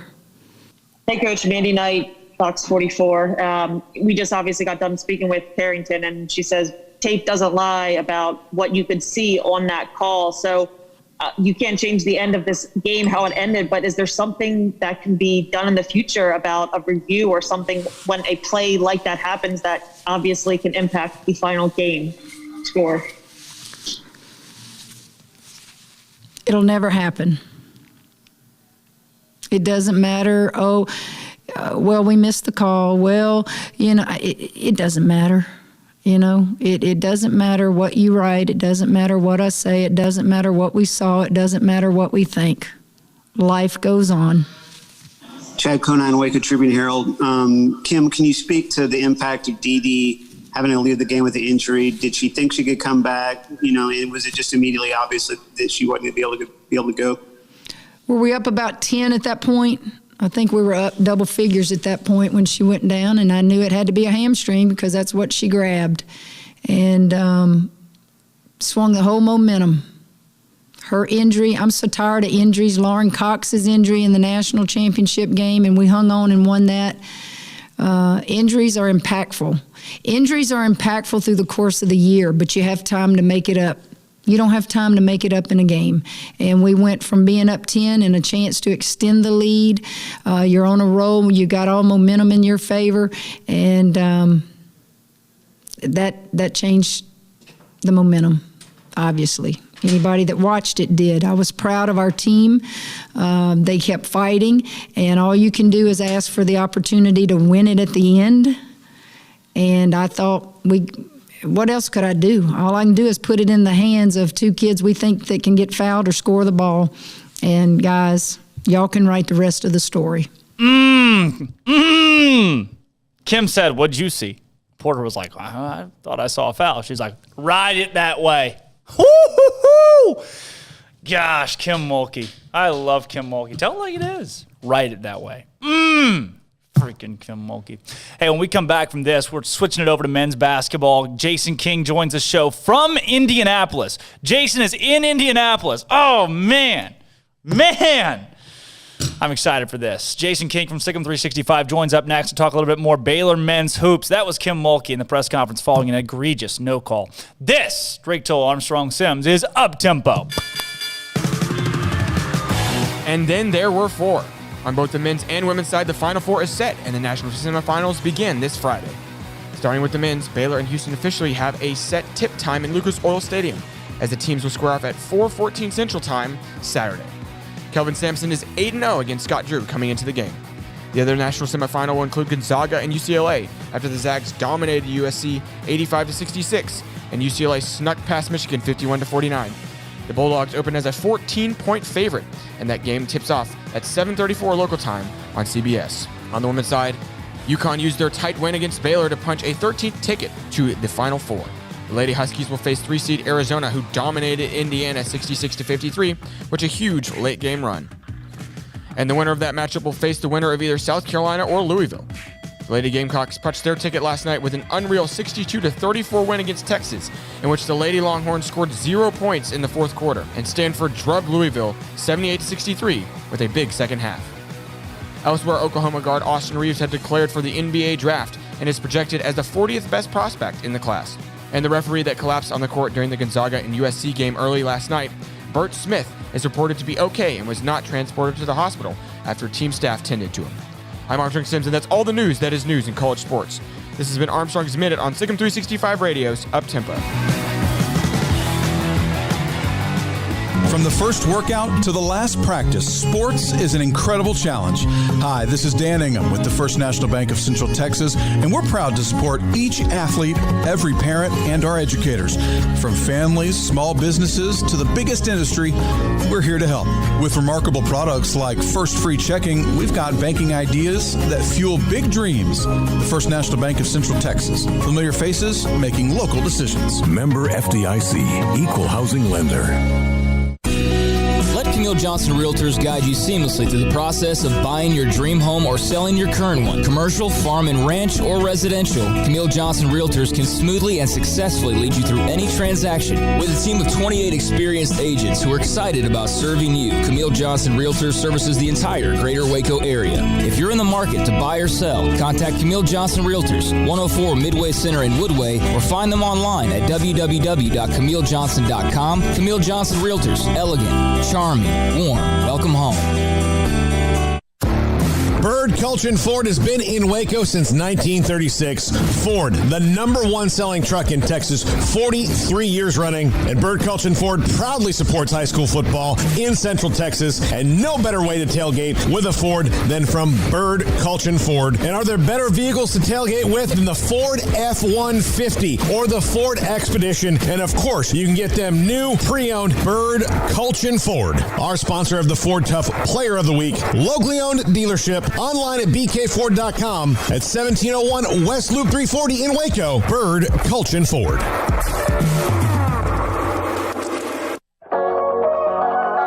The holidays are here, and I have a simple question for you. Will you weigh as much more or less than you do right now when the holidays are over? Why not end the year in better shape than when you started and create momentum for 2021? Waco Regional Tennis and Fitness has numerous options for stocking stuffer gifts with gift cards for gym or tennis membership, fitness merchandise, tanning, massage, tennis lessons, and personal training. Perhaps a gift for a client, a family member, or a friend. You just need to walk through the front door to change your life. Waco Regional Tennis and Fitness with personal trainers Christy London and Randall Corley. 40-plus group exercise classes, including twice-a-week boot camp. Spacious, clean workout room, free weights, Cybex cardio equipment, and no intimidation. A tremendous camaraderie and family atmosphere. So get the best and healthiest Christmas gift you can for someone or yourself. It's time to react today, not tomorrow, at Waco Regional Tennis and Fitness on Lake Shore Drive in Waco.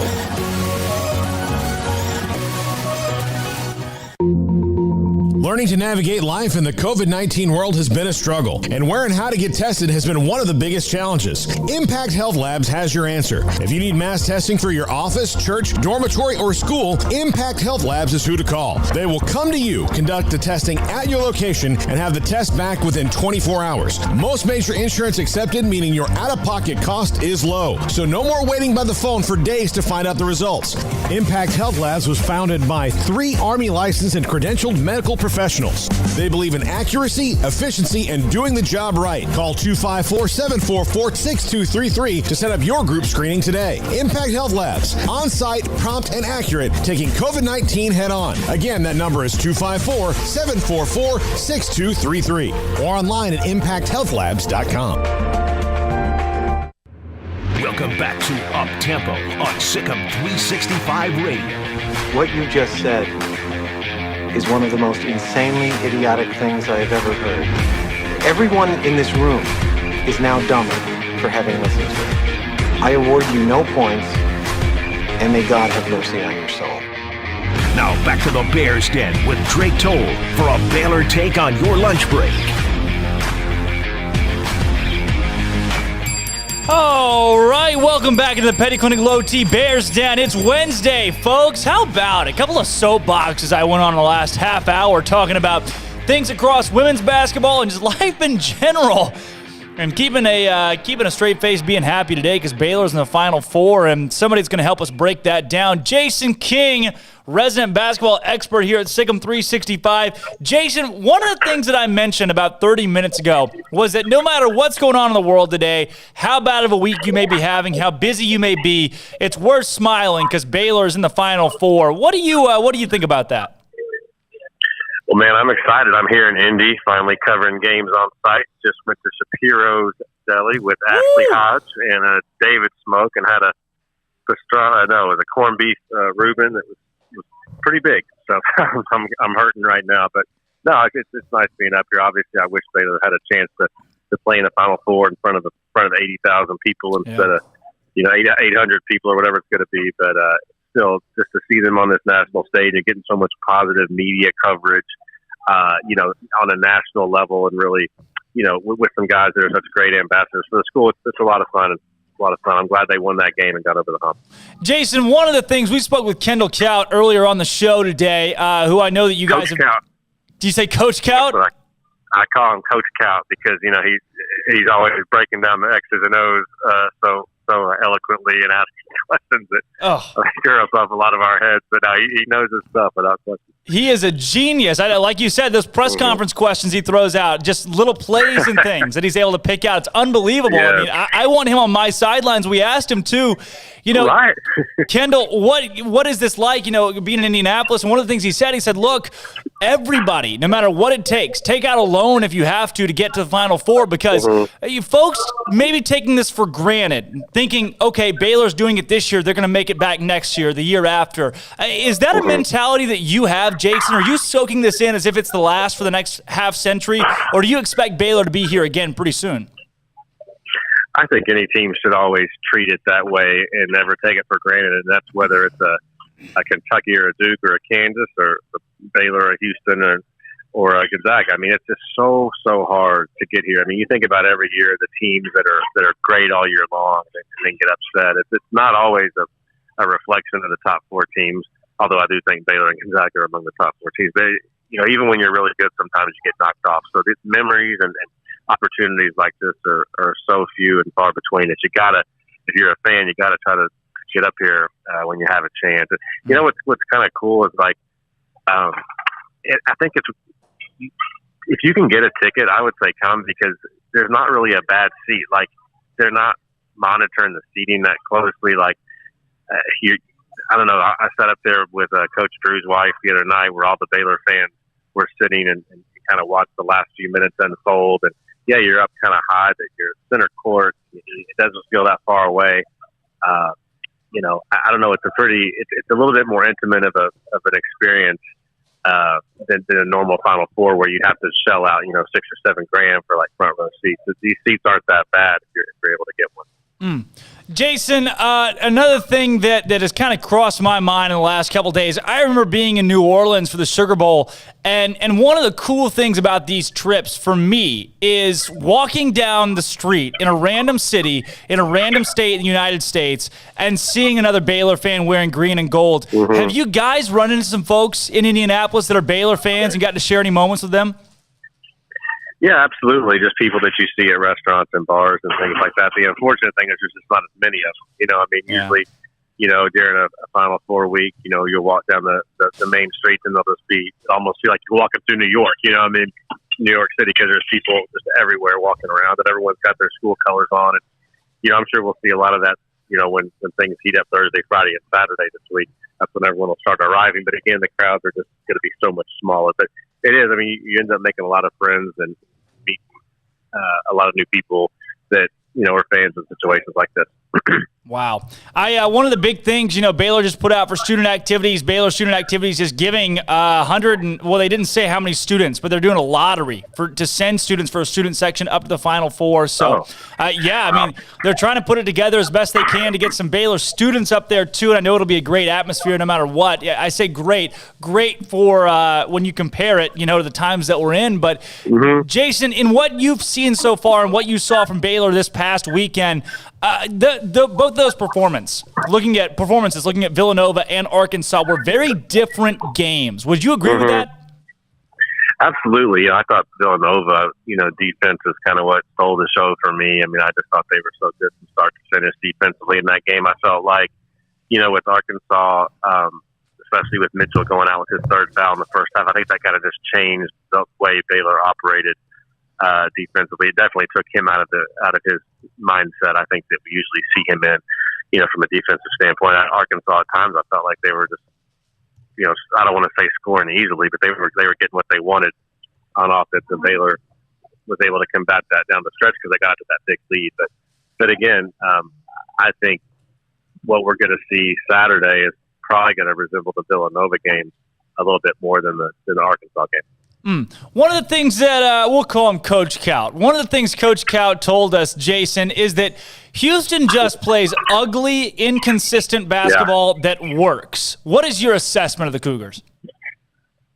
I think Coach Kaut is on the money there, and that's kind of how Kevin Sampson's teams have always played, whether he was at Oklahoma or Indiana, and now at Houston. I mean, I think they muddy up the game. They're kind of like maybe a Texas Tech, with a little bit more firepower on offense. That I do think they are good at taking you out of what you want to do and making you play ugly. It's usually not a very fast-paced, high-scoring game like maybe we saw a few nights ago. So they're very, very good. I mean, this is not going to be an easy game at all. Again, they're going against an elite coach, and they Houston's played against and beaten some really good teams this year. They manhandled Texas Tech earlier in the season and have some other nice wins on their resume. So, I would definitely think Baylor would win the game, but they better not be looking past this team at all. I mean, they're a 2 seed for a reason. When you think about this Houston team that Baylor will see across the way on Saturday, and Quentin Grimes has been the name that folks are talking about right now, but he's not this entire squad. Unlike where you've got Oral Roberts, where a lot of folks were saying, hey, you shut down Asmus, you've got a great shot to win it. If Baylor shuts down Grimes, they've still got other guys to deal with. It's not a one-man team. How do you assess this Houston backcourt and then their front court alike? Drake, to tell you the truth, I mean, I'm not probably as well versed as a lot of other Houston experts might be on it. I mean, I know that Sasser is a really, really good player for them, and Grimes, the McDonald's All-American, who was at Kansas for a while. He's an interesting story to me because I think at Kansas, I mean, they were trying to. He didn't have the freedom to play. I think kind of like he wanted to. He wanted to go in there and be a one and done, and then all of a sudden, he's the third or fourth best guy on the team. He became frustrated and left, and I think that's worked out great for him, because he's got to play a little bit more his style in Houston. And there's no excuse to me for Houston to ever be really, really down in basketball because of the location, because of all the prospects that are in Houston. Even if they're getting second-tier players there, that's good enough to be a top 25 program. So everyone's like, how amazed are you that they are back in the Final Four? The amazing thing to me is that they haven't been since 1975. That should be a really good program year in and year out. And they're always going to have athletes and high-level guys. And we'll get a good look at them Saturday. Definitely different from the Phi Slamma Jamma days. We had that conversation too. I mean, this is not a Houston team that's going to play big down low or big above the rim, and maybe that's just the way that college basketball is turning. But from the looks of it, Baylor's bigs shouldn't have much of an issue containing Houston this Saturday. Am I correct in that assessment? I think so. Yeah. I mean, I think Baylor's bigs have taken a lot of heat for not being, as productive as a lot of people would like, especially on the offensive end. But I think defensively, they've done a lot of good things, and especially like a guy like Flo Thamba. I mean, I think every game you're seeing him make more and more strides on the defensive end. I thought John was really active the other night, and obviously Mark is one of the top defenders in the country. So yeah, this is a game. I think the matchups are going to come down to these backcourts, and I don't think there's a better backcourt in America than Baylor. Jason, one of the things that was brought up earlier this week on the show was Davion Mitchell, especially after the COVID pause, has now become Baylor's most valuable player offensively and defensively. Combined the way that he's played, his game is just so solid right now. Would you rank Davion above Jared at this point when you think about the tournament? I would. I think for the last 4 to 5 weeks, he has kind of taken over that role as the team's best player, and obviously the team's most important player. You could maybe say that about him all season long. But I think when you think of Davion, you think of defense, and but to me, the thing, and that defense has been there throughout the tournament. But the thing that he's doing that people just that aren't watching him game to game don't realize, he's just so good on offense. I mean, his ability to beat a guy off the dribble and get to the basket for an easy layup, thanks to a nice steal by Flo or someone like that. I mean, that's become a huge part of why Baylor's having so much success, and it's been crucial, in these games when the 3-point shot hadn't been falling. Especially a guy like Butler or Teague's had a few off nights here lately. So, I mean, Davion's offense to me has been as important as his defense, and we saw that against Villanova down the stretch. We saw it, in the second half against Arkansas. He's just really winning games for Baylor. In key moments. And man, I mean, I'm seeing people send out all these tweets. I think it was Jeff Borzello from ESPN or someone the other night was like, or maybe it was Sam Vecini saying, Davion Mitchell, I apologize for not voting you first team All Big 12 or first team All American. I think it was. I mean, he has really enhanced his reputation and his, I guess you could say draft stock or whatever. But I think, when you think about guys whose star really rose in a tournament, because you see that every year, who was the star of the tournament. I mean, for Baylor, it's him without question. One of the things that we mentioned too is Davion's ability to score, and that's been there. Coach Kaut, I love that. I really do love that. He mentioned he mentioned that what has made Davion so deadly inside is the fact that he can spot up and shoot the three off of the dribble. When you think about his scoring ability, Davion's ability to get to the rack and end Baylor scoring droughts with consistency down low, what are you seeing from him and his shiftiness outside? Well, I think they're giving him the freedom to just take a lot of it to me is just one-on-one. I mean, as you just see an opportunity, it's like, okay, this guy's starting me straight up one-on-one at the top of the key. I know if I can get by him, I can score, and the guys are going to down low are going to do a good job stealing off the lane and giving him a chance to get to the basket. I think that's what you're seeing. I mean, he's beating guys off the dribble, and then also I think like the coach said, I mean, he's doing a nice job of, like, sometimes he'll take a couple dribbles and pull up and hit that little free throw line jumper over guys, which is hard because he's not a really tall guy, but he's really just, taking a lot of people out and doing good things. But at the same time, I don't think he's forcing shots. He's not taking bad threes. He's still sharing the ball. I mean, I think he had 6 assists the other night. So he's just not doing much negative that you can say right now, and it's that maybe getting in some foul trouble, but that happens to everyone at some point, and you certainly want him to play the way he's capable of playing on a defensive level. Jason, last couple of questions here for you before we round out with our Bear games. Maceo Teague's scoring has really seemed to be a catalyst for Baylor on the offensive end. How has he improved, I don't even want to say this season necessarily, but just in the last 10 games or so in scoring the basketball? Yeah, I mean, I think at times he has a little trouble because he has that unorthodox shot, and the teams play up on him and really kind of, play a step closer to him. He's just having a tough time getting that shot off. But these last few games, he's got some really good threes in transition. At clutch moments, I feel like Teague is one of their better clutch shooters and clutch scorers. So the three is good, but the thing that's always amazed me about him, and I'm sure you guys noticed this this year, he uses the glass better than anyone I've ever seen. Like the angles and the shots he hits off the glass, whether he has to throw it up really high and make it a cut shot, or maybe his momentum's going one way and his shooting's going the other way, but somehow he finds a way to put just the right amount of mustard on it. It's amazing. And I mean, someone's vote the other night, he could probably throw one off the top of the shot clock and put just the right touch on it to make it fall down and go through the cotton. So I guess that's something you just have to work on over and over again to perfect it. But I also think there's probably just some natural skill there that a lot of guys just don't have. So he's a big time scorer. And to me, like, I think someone said who's been the biggest surprise player of the year.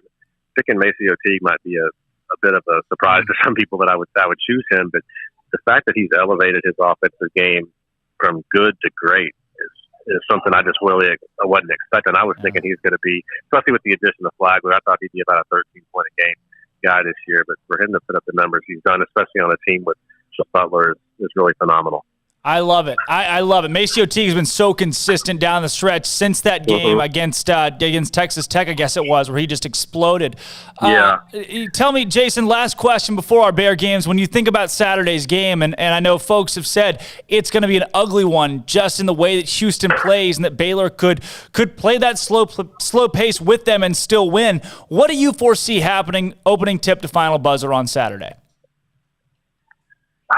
I'd like to say I expect Baylor to come out and win easily, but I think it's going to be a tough game. I think that, I can't see either team just leading by, 14, 18 points at any point. I think it's going to be a game that, puts a lot of gray hair on people. If you're a Baylor fan or a Houston fan, I think it's going to be fun and exciting. A lot of defense, a game that's probably going to be, 70 to 64 or something like that is kind of what I see. So I still keep waiting.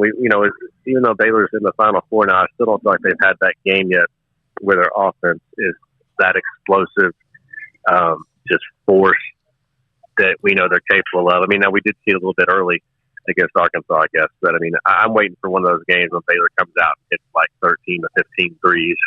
You know what I mean? And really just buries a team. And they probably should have buried Arkansas the other night, but we haven't seen that from them since the Texas Tech game. And I know they haven't. And of course, there's only 2 games left, to show that. And now the opponents are better than ever. So maybe we won't see it. But there's always a possibility of that happening. And especially with Butler. I mean, don't you think at some point Butler's going to come out and hit 7 threes in the game again, like he can? So that would be nice Saturday. Oh, Mike, hey, if Baylor's got to win this game 63 to 57 in order to score 90 against Gonzaga, I will certainly accept it. I'll take it. If Jared Butler holds his 7 threes and Maceo's 10 for Gonzaga, I'd be quite all right if they beat Houston. Bear Games question of the day for you here, Jason. We've been talking a lot about Gonzaga after their win against USC last night. And the Bear Games question of the day simply is, what is it going to take if they meet up for Baylor to beat Gonzaga?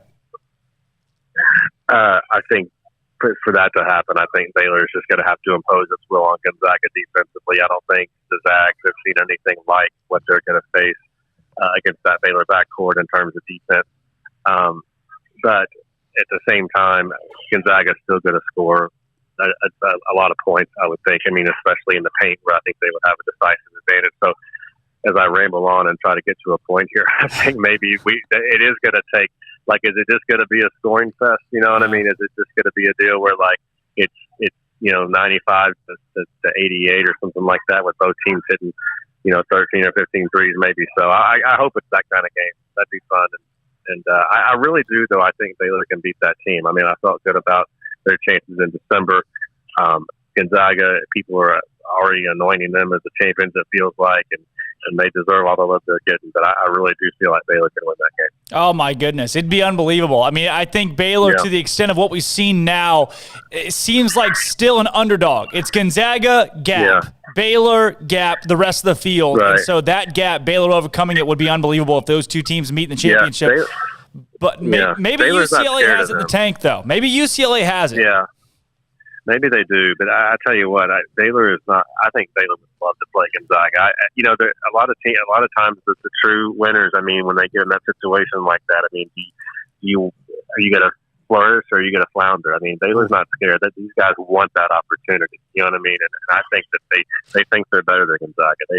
They wanted to play them in December. They were mad they didn't get to. They would love to play Gonzaga. They're not sitting there, they're not sitting there thinking, oh man, I hope UCLA wins because that'll make our path easier. No, they want to play Gonzaga, and I love that about them. I love it. Jason King, thanks so much for joining the show today, coming on and telling us your analysis of Baylor so far in this tournament and what you look forward to this weekend. It's always a pleasure to talk to you. All right, guys. Appreciate it. Thanks. Again, that was Jason King of SicEm365.com, our expert basketball analyst. When we come back, Doug Feinberg, who covers women's basketball for the AP, is going to join us from San Antonio, where he breaks down what happened in the Elite Eight between Baylor and UConn and what he expects to see in the Final Four on the women's side. I'm Drake Toll. It's Armstrong Sims, and this, don't go anywhere, is Up Tempo. And then there were four. On both the men's and women's side, the Final Four is set, and the national semifinals begin this Friday. Starting with the men's, Baylor and Houston officially have a set tip time in Lucas Oil Stadium, as the teams will square off at 4:14 Central Time Saturday. Kelvin Sampson is 8-0 against Scott Drew coming into the game. The other national semifinal will include Gonzaga and UCLA after the Zags dominated USC 85-66, and UCLA snuck past Michigan 51-49. The Bulldogs open as a 14-point favorite, and that game tips off at 7:34 local time on CBS. On the women's side, UConn used their tight win against Baylor to punch a 13th ticket to the Final Four. The Lady Huskies will face 3-seed Arizona, who dominated Indiana 66-53, which a huge late-game run. And the winner of that matchup will face the winner of either South Carolina or Louisville. The Lady Gamecocks punched their ticket last night with an unreal 62-34 win against Texas, in which the Lady Longhorns scored 0 points in the fourth quarter, and Stanford drubbed Louisville 78-63 with a big second half. Elsewhere, Oklahoma guard Austin Reeves had declared for the NBA draft and is projected as the 40th best prospect in the class.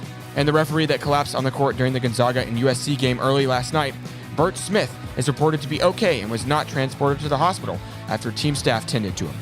I'm Armstrong Sims, and that's all the news that is news in college sports. This has been Armstrong's Minute on SicEm365 Radio's Up Tempo.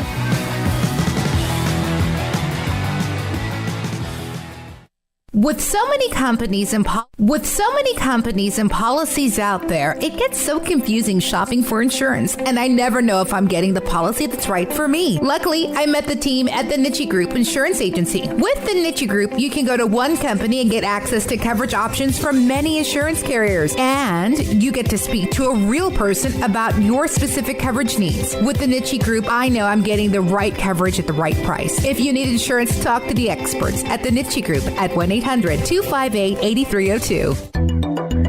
It takes time to reach goals. It's a truth that applies to more than sports. It goes for your financial goals as well. You work hard for your money, and you deserve an investment strategy that lines up with your game plan. And Tom Albers, your Edward Jones financial advisor, can help. If your financial investments aren't putting forth the effort you desire, stop by today for a financial review. Tom Albers, 4301 Lakeshore Drive, 254-776-7605. Edward Jones, member SIPC.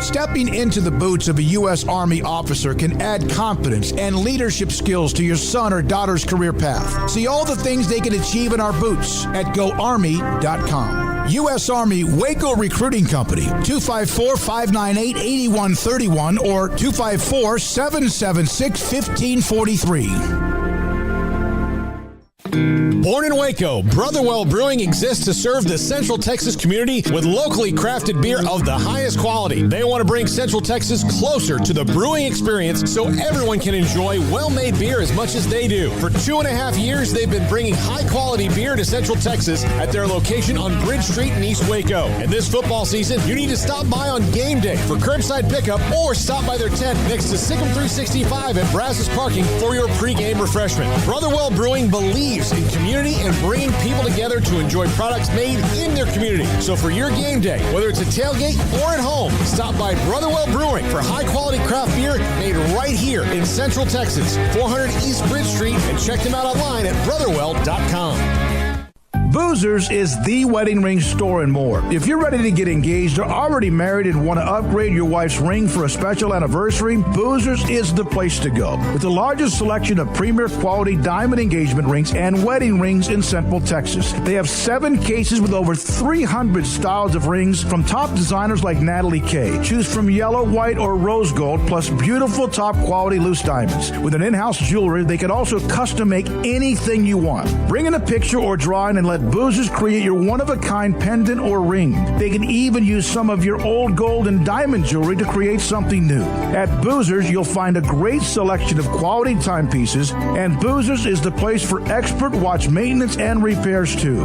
They specialize in expert Rolex watch repair for fine jewelry, watches, custom work, and more. Go to Boozers on Valley Mills and Lake Air Drive in Waco. Boozers, the wedding ring store and more. Car has the trucks, man, they have the one for you.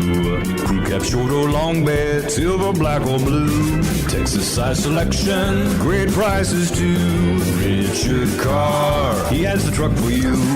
Carr has the trucks, man, he has the truck you need. If you want the best truck, you want a GMC. Texas size selection, great prices too. Richard Carr, they have the truck for you.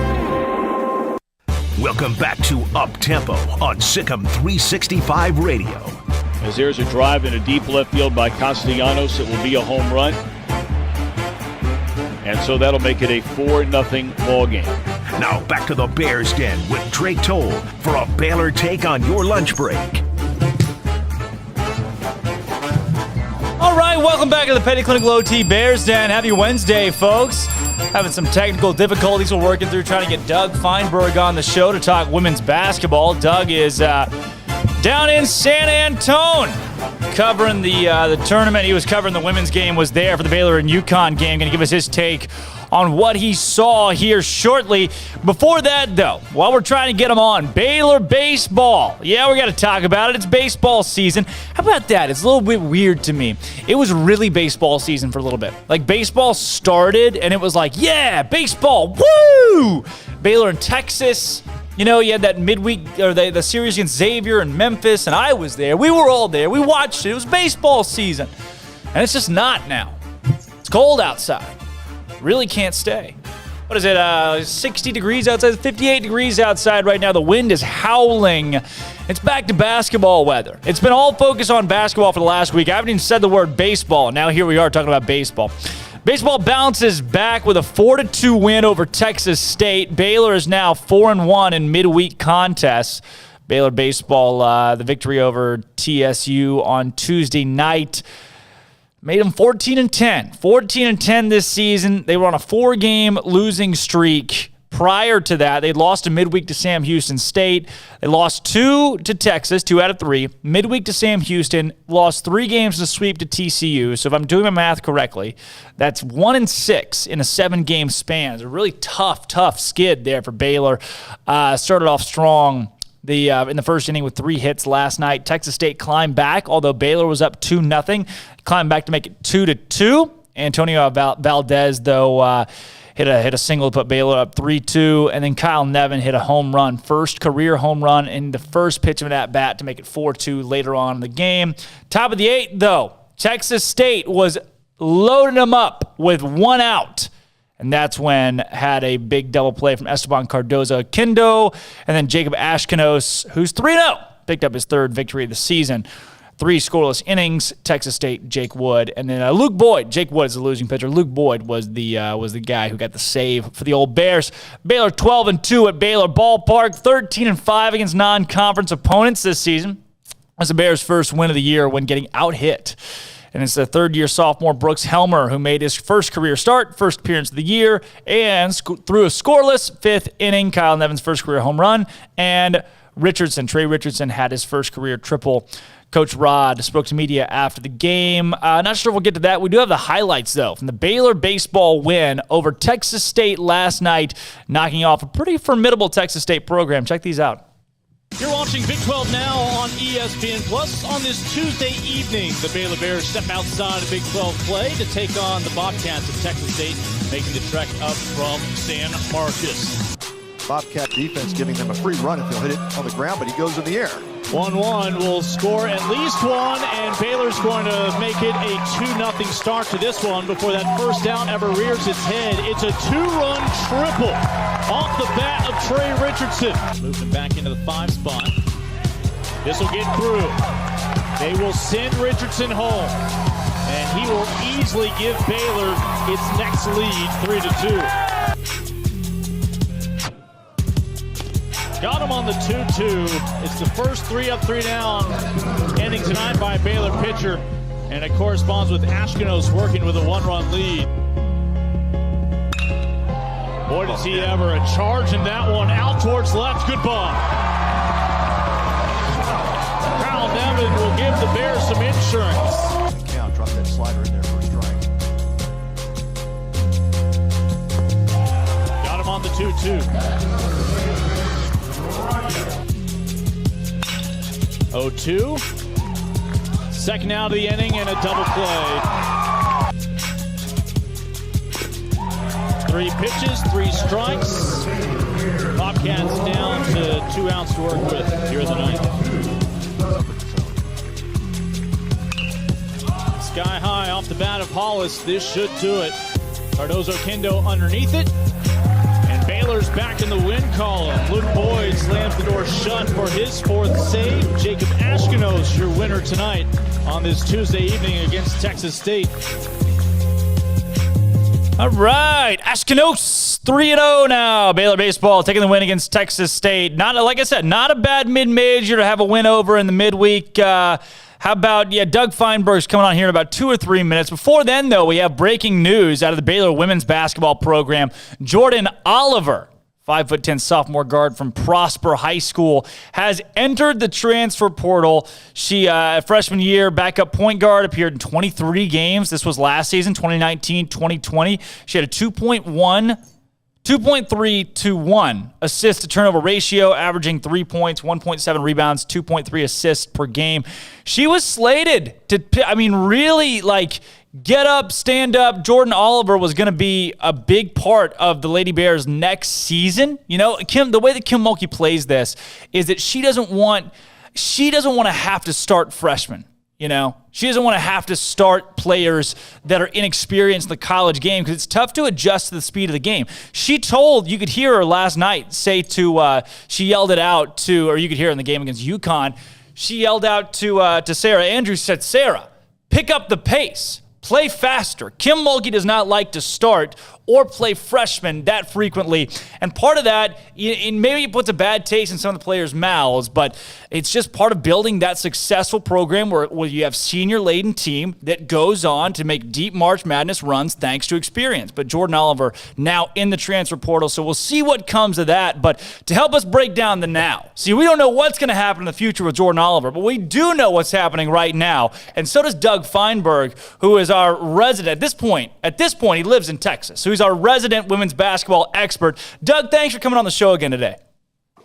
Oh man, my pleasure. I feel like I get residency, right? If I'm here for 19 days, do I count as a Texas resident, so to speak? Yeah, I see the taxes.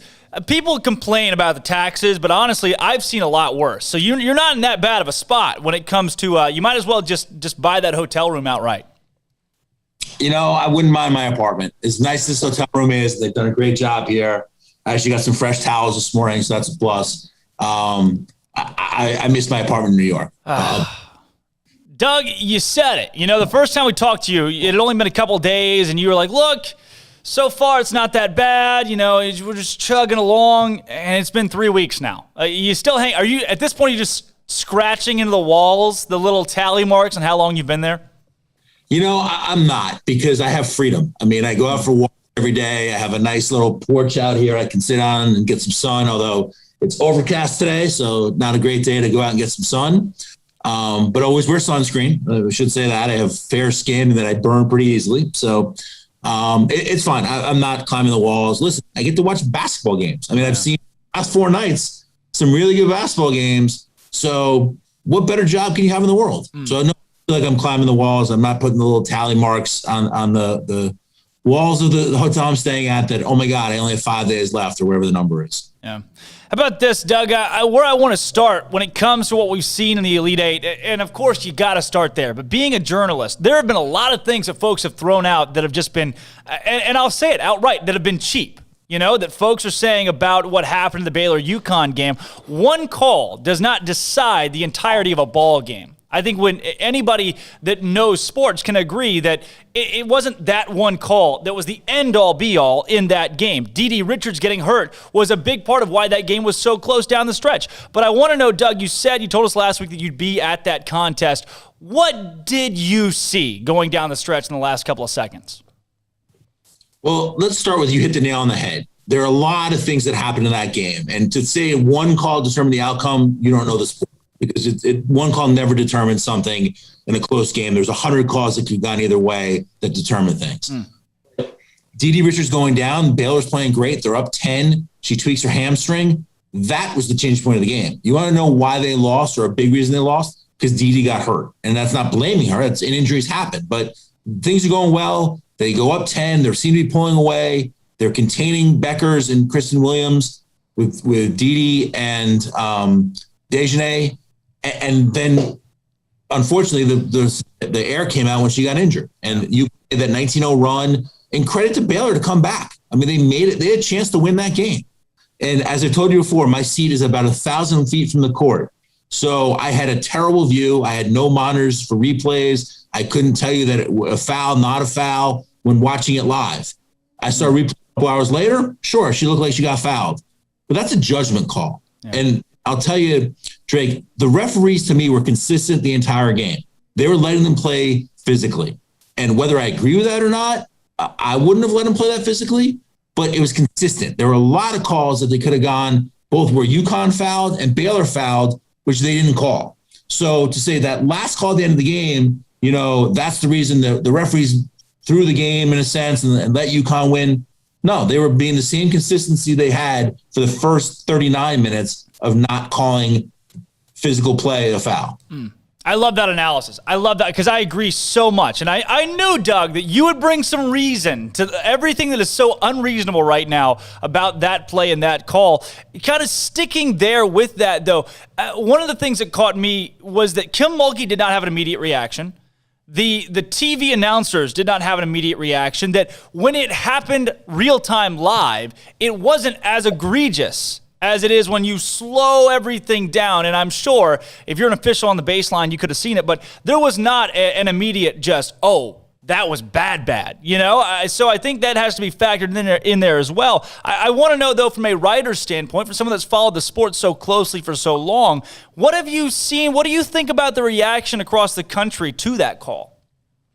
So I think you hit the nail on the head there in a sense. Like, when you super slow-mo it, you break a still shot out. Yeah, you see that it looks like she got fouled, and she probably did get fouled.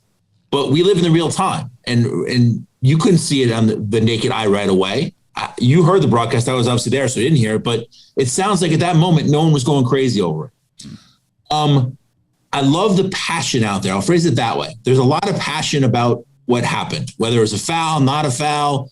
UConn alums, Diane Taurasi yesterday on a USA basketball call made a great point. She goes, as a shooter, yeah, that was a foul. As a UConn fan, probably not. So there is that divisiveness. Where I have a problem, so to speak, is people saying, if it had been the other way around and it was a UConn player at the end of the game who got hit, that's 100% called a foul. I'm like, no, it's not. It would have been called the same way as it had been called for the first 39 minutes and 58 seconds of it being a physical play that was not called a foul. There is not a bias. There's a perceived bias that UConn gets every call, everything goes their way. I don't think that's the case in this time. It wasn't like, oh, UConn committed the foul, we're not going to call it. So that's just my opinion. Again, I'm a writer. It's my opinion. It's not anyone else's. But the thing I'm most happy about is people were talking women's basketball. Mm-hmm. They talked about that night for hours on ESPN. The next day, I think First Take did a whole segment on it. It brought attention to the sport, which I think is a great thing. One of the topics that we had on the show earlier today, we've been talking about it obviously in Waco, and I mentioned the question. I posed the question. The NBA gets such a bad rap for consistently poor officiating, in my opinion. That's why I don't watch the NBA, because I feel like there's not a lot of consistency anywhere in the sport. I don't like it because of that. When you look at this call on a national stage, and we've seen, I know you saw the tweet, the impressions that game had all across social media. Folks were watching this game when that took place. And there's the old saying, no publicity is bad publicity. Do you agree? Is this good for the sport of women's basketball, the way this ended up happening? I do, because we were talking about it. And that's the most important thing. It brought eyeballs to women's basketball. You mentioned the calls. Listen, as the pool reporter that night, I reached out to the NCAA. I'm not sure what the scope of pool reporting is, what we're allowed to ask and we're not. If you remember the other day when Texas A&M beat Troy, there was a questionable call at the end of the game, whether it was called or not. We asked about that, and we got a response from the NCAA. Here's the rule. The ball was tipped. It didn't go to the backcourt until possession was established, until they were in the backcourt, so hence it wasn't backcourt, basically. This was a judgment call. So if you're going to ask, if the NCAA is going to say, hey, this is what we have to say about a judgment call, they're going to be opening themselves up to a lot of every call that's made is a judgment call, block charge or situation. And they have every right not to answer it because, again, referees made a call, end of story. So that's the short version of it. But I think it's a great thing. I mean, Drake, I'll tell you, today we announced the AP Player of the Year and Coach of the Year. Coach of the Year was Brenda Fries of Maryland, well-deserved. And the Player of the Year was Paige Beckers of UConn, well-deserved. We had a video of Coach Auriemma giving the trophy to Paige the other day after they beat Baylor. They got back to their team hotel meeting room. He gives her the trophy. Team's like, speech. She gives a short speech and starts breaking down emotionally. She was so happy she had won and just the overwhelming year they've had with COVID and everything. That video has gone viral. It's already got almost 200,000 views. It's been out for 2 hours. Everyone wants to see it. Everyone wants to use it. That's great for the sport. It's eyes on it. It just shows emotion, whether it's Paige Beckers or some other kid winning the award. It shows raw emotion for these kids, what they're going through.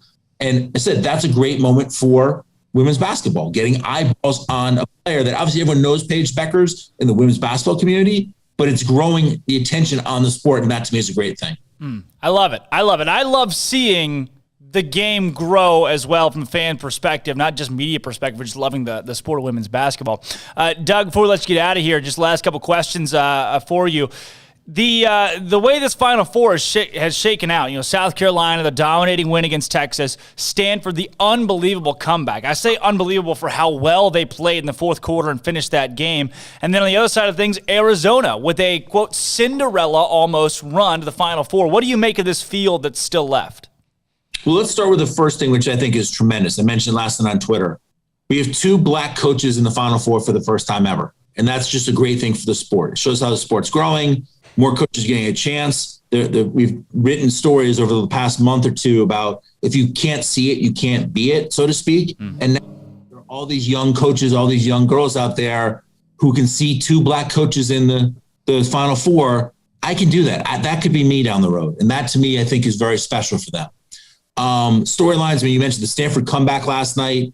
They just didn't look like themselves in the first half. And credit to Louisville playing a great first 20 minutes. And credit to Coach Vanderveer for subbing in Ashton Pickell, who didn't play in the first half and then scores 16 points in 16 minutes. So what a great move there. And just, I think it'll be exciting. You have obviously Stanford and South Carolina, 2 Olympic coaches, Dawn Staley and Tara Vanderveer, 2 great teams that I think will be wonderful. And you're right. UConn, Arizona, the Cinderella story, the first time ever in the Final Four against the juggernaut who's been to the last 13 Final Fours. Aaron McDonald playing a great tournament so far, has been one of the stars all season long. I think it's a great showcase for women's basketball Friday night.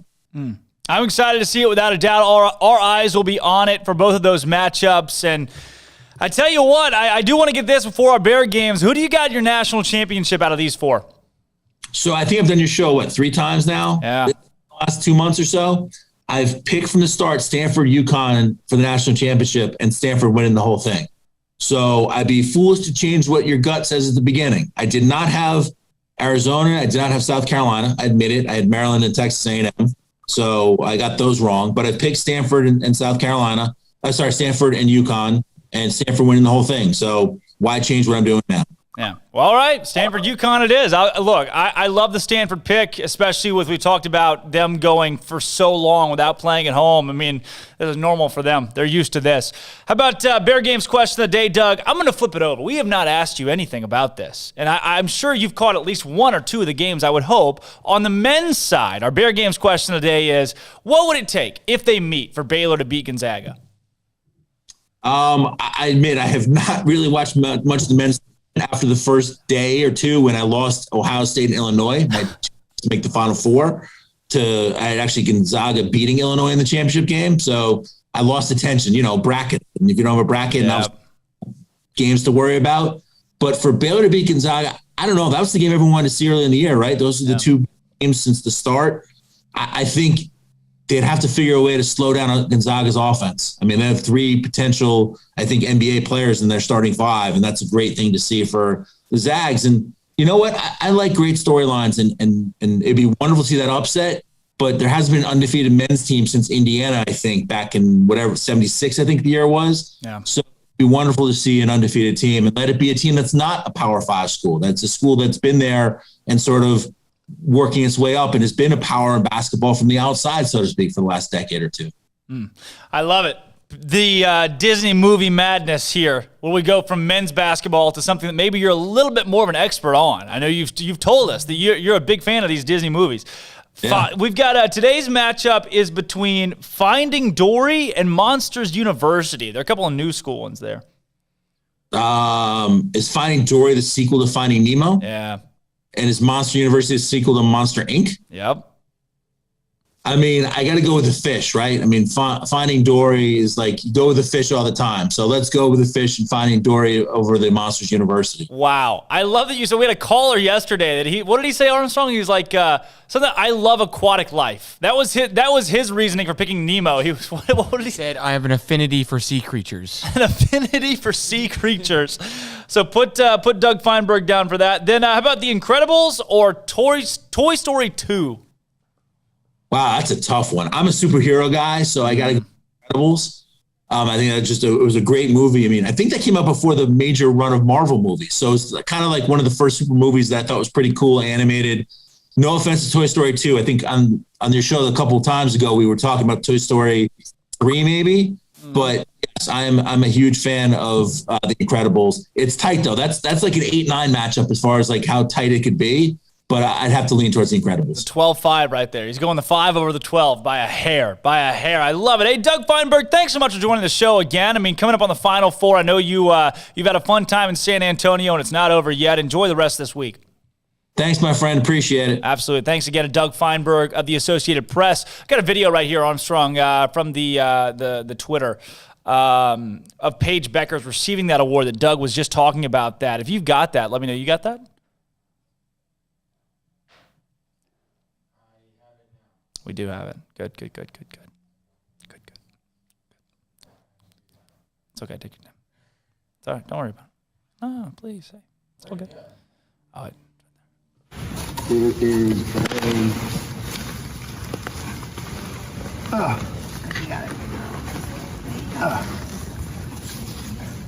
AP Player of the Year, Paige Beckers, University of Connecticut.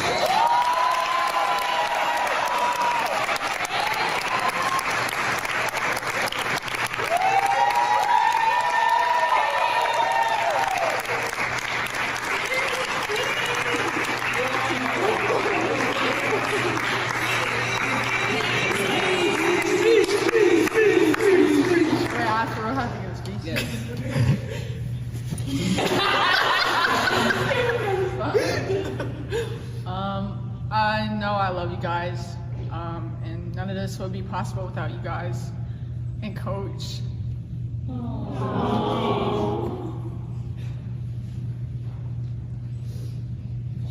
Just thank you.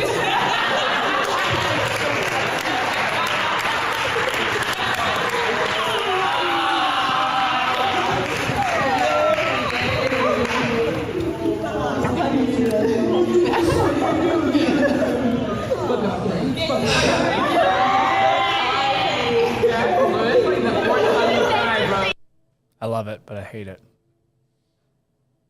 I hate that I love it. Gosh dang it. I don't know. How cool would it be to play for Gino Auriemma?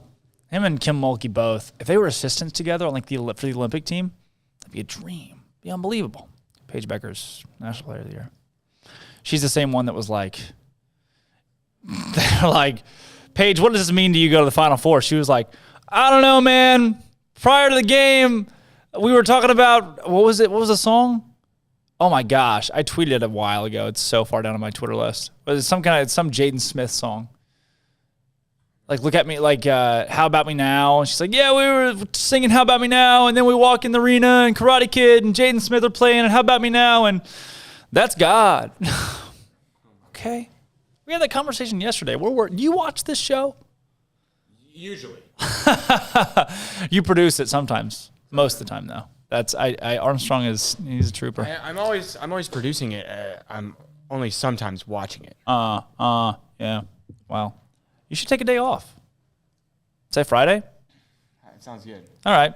You know what? Take the day off on Friday. I don't have the authority to tell you to take the day off Friday, but I'm sure you can if you want to. I am. Oh, you're going to? Yeah. Oh, sweet. I inspired something sweet. Cesar Chavez's birthday today. Celebrity birthdays! How old would Cesar Chavez have been? I have no idea. 70. 94. Cesar Chavez is dead. Remember Cesar Chavez? No, I do. The grapes guy. Yeah. The grapes guy? Yeah, Cesar Chavez. Oh, yeah. Yep, because he was the guy that started that protest. It was like, we need a union. Like a workers' union guy. Civil rights leader is what they list him as. How do you go from such a great birthday day to bad birthday day? Okay, Johann Sebastian Bach. 300. Okay. 336. A little mental math there. 336. Good.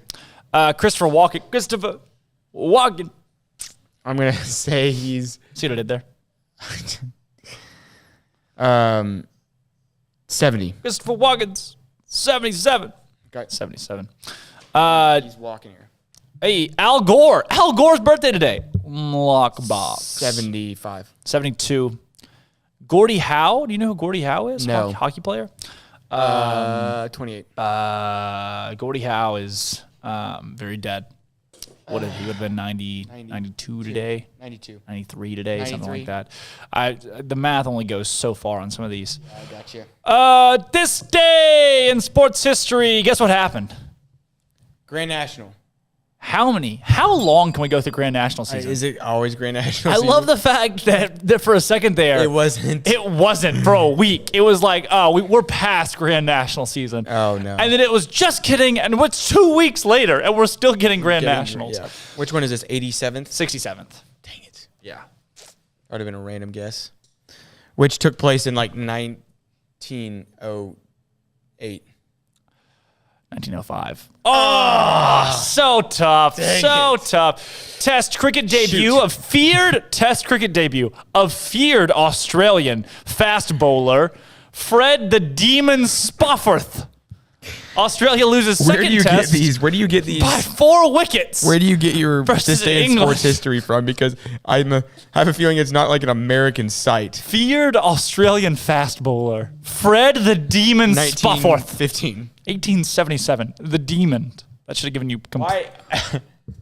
Do they have American sports in there, or is it just... Yeah, here's this. 2003, Cincinnati Reds open their home...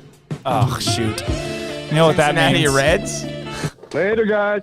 All right, I'm Drake Toll. That's Armstrong Sims. Thank you guys for sticking around with us here on Uptempo. This day in sports history, a little bit of action right there. We're going to come back tomorrow. We're going to do it all again at 11 a.m. We are getting closer and closer and closer right there on the cusp of the Final Four this weekend. Don't go anywhere. Well, do go somewhere for the next 21 hours. We'll see you right here at 11 bells tomorrow morning. This is Uptempo.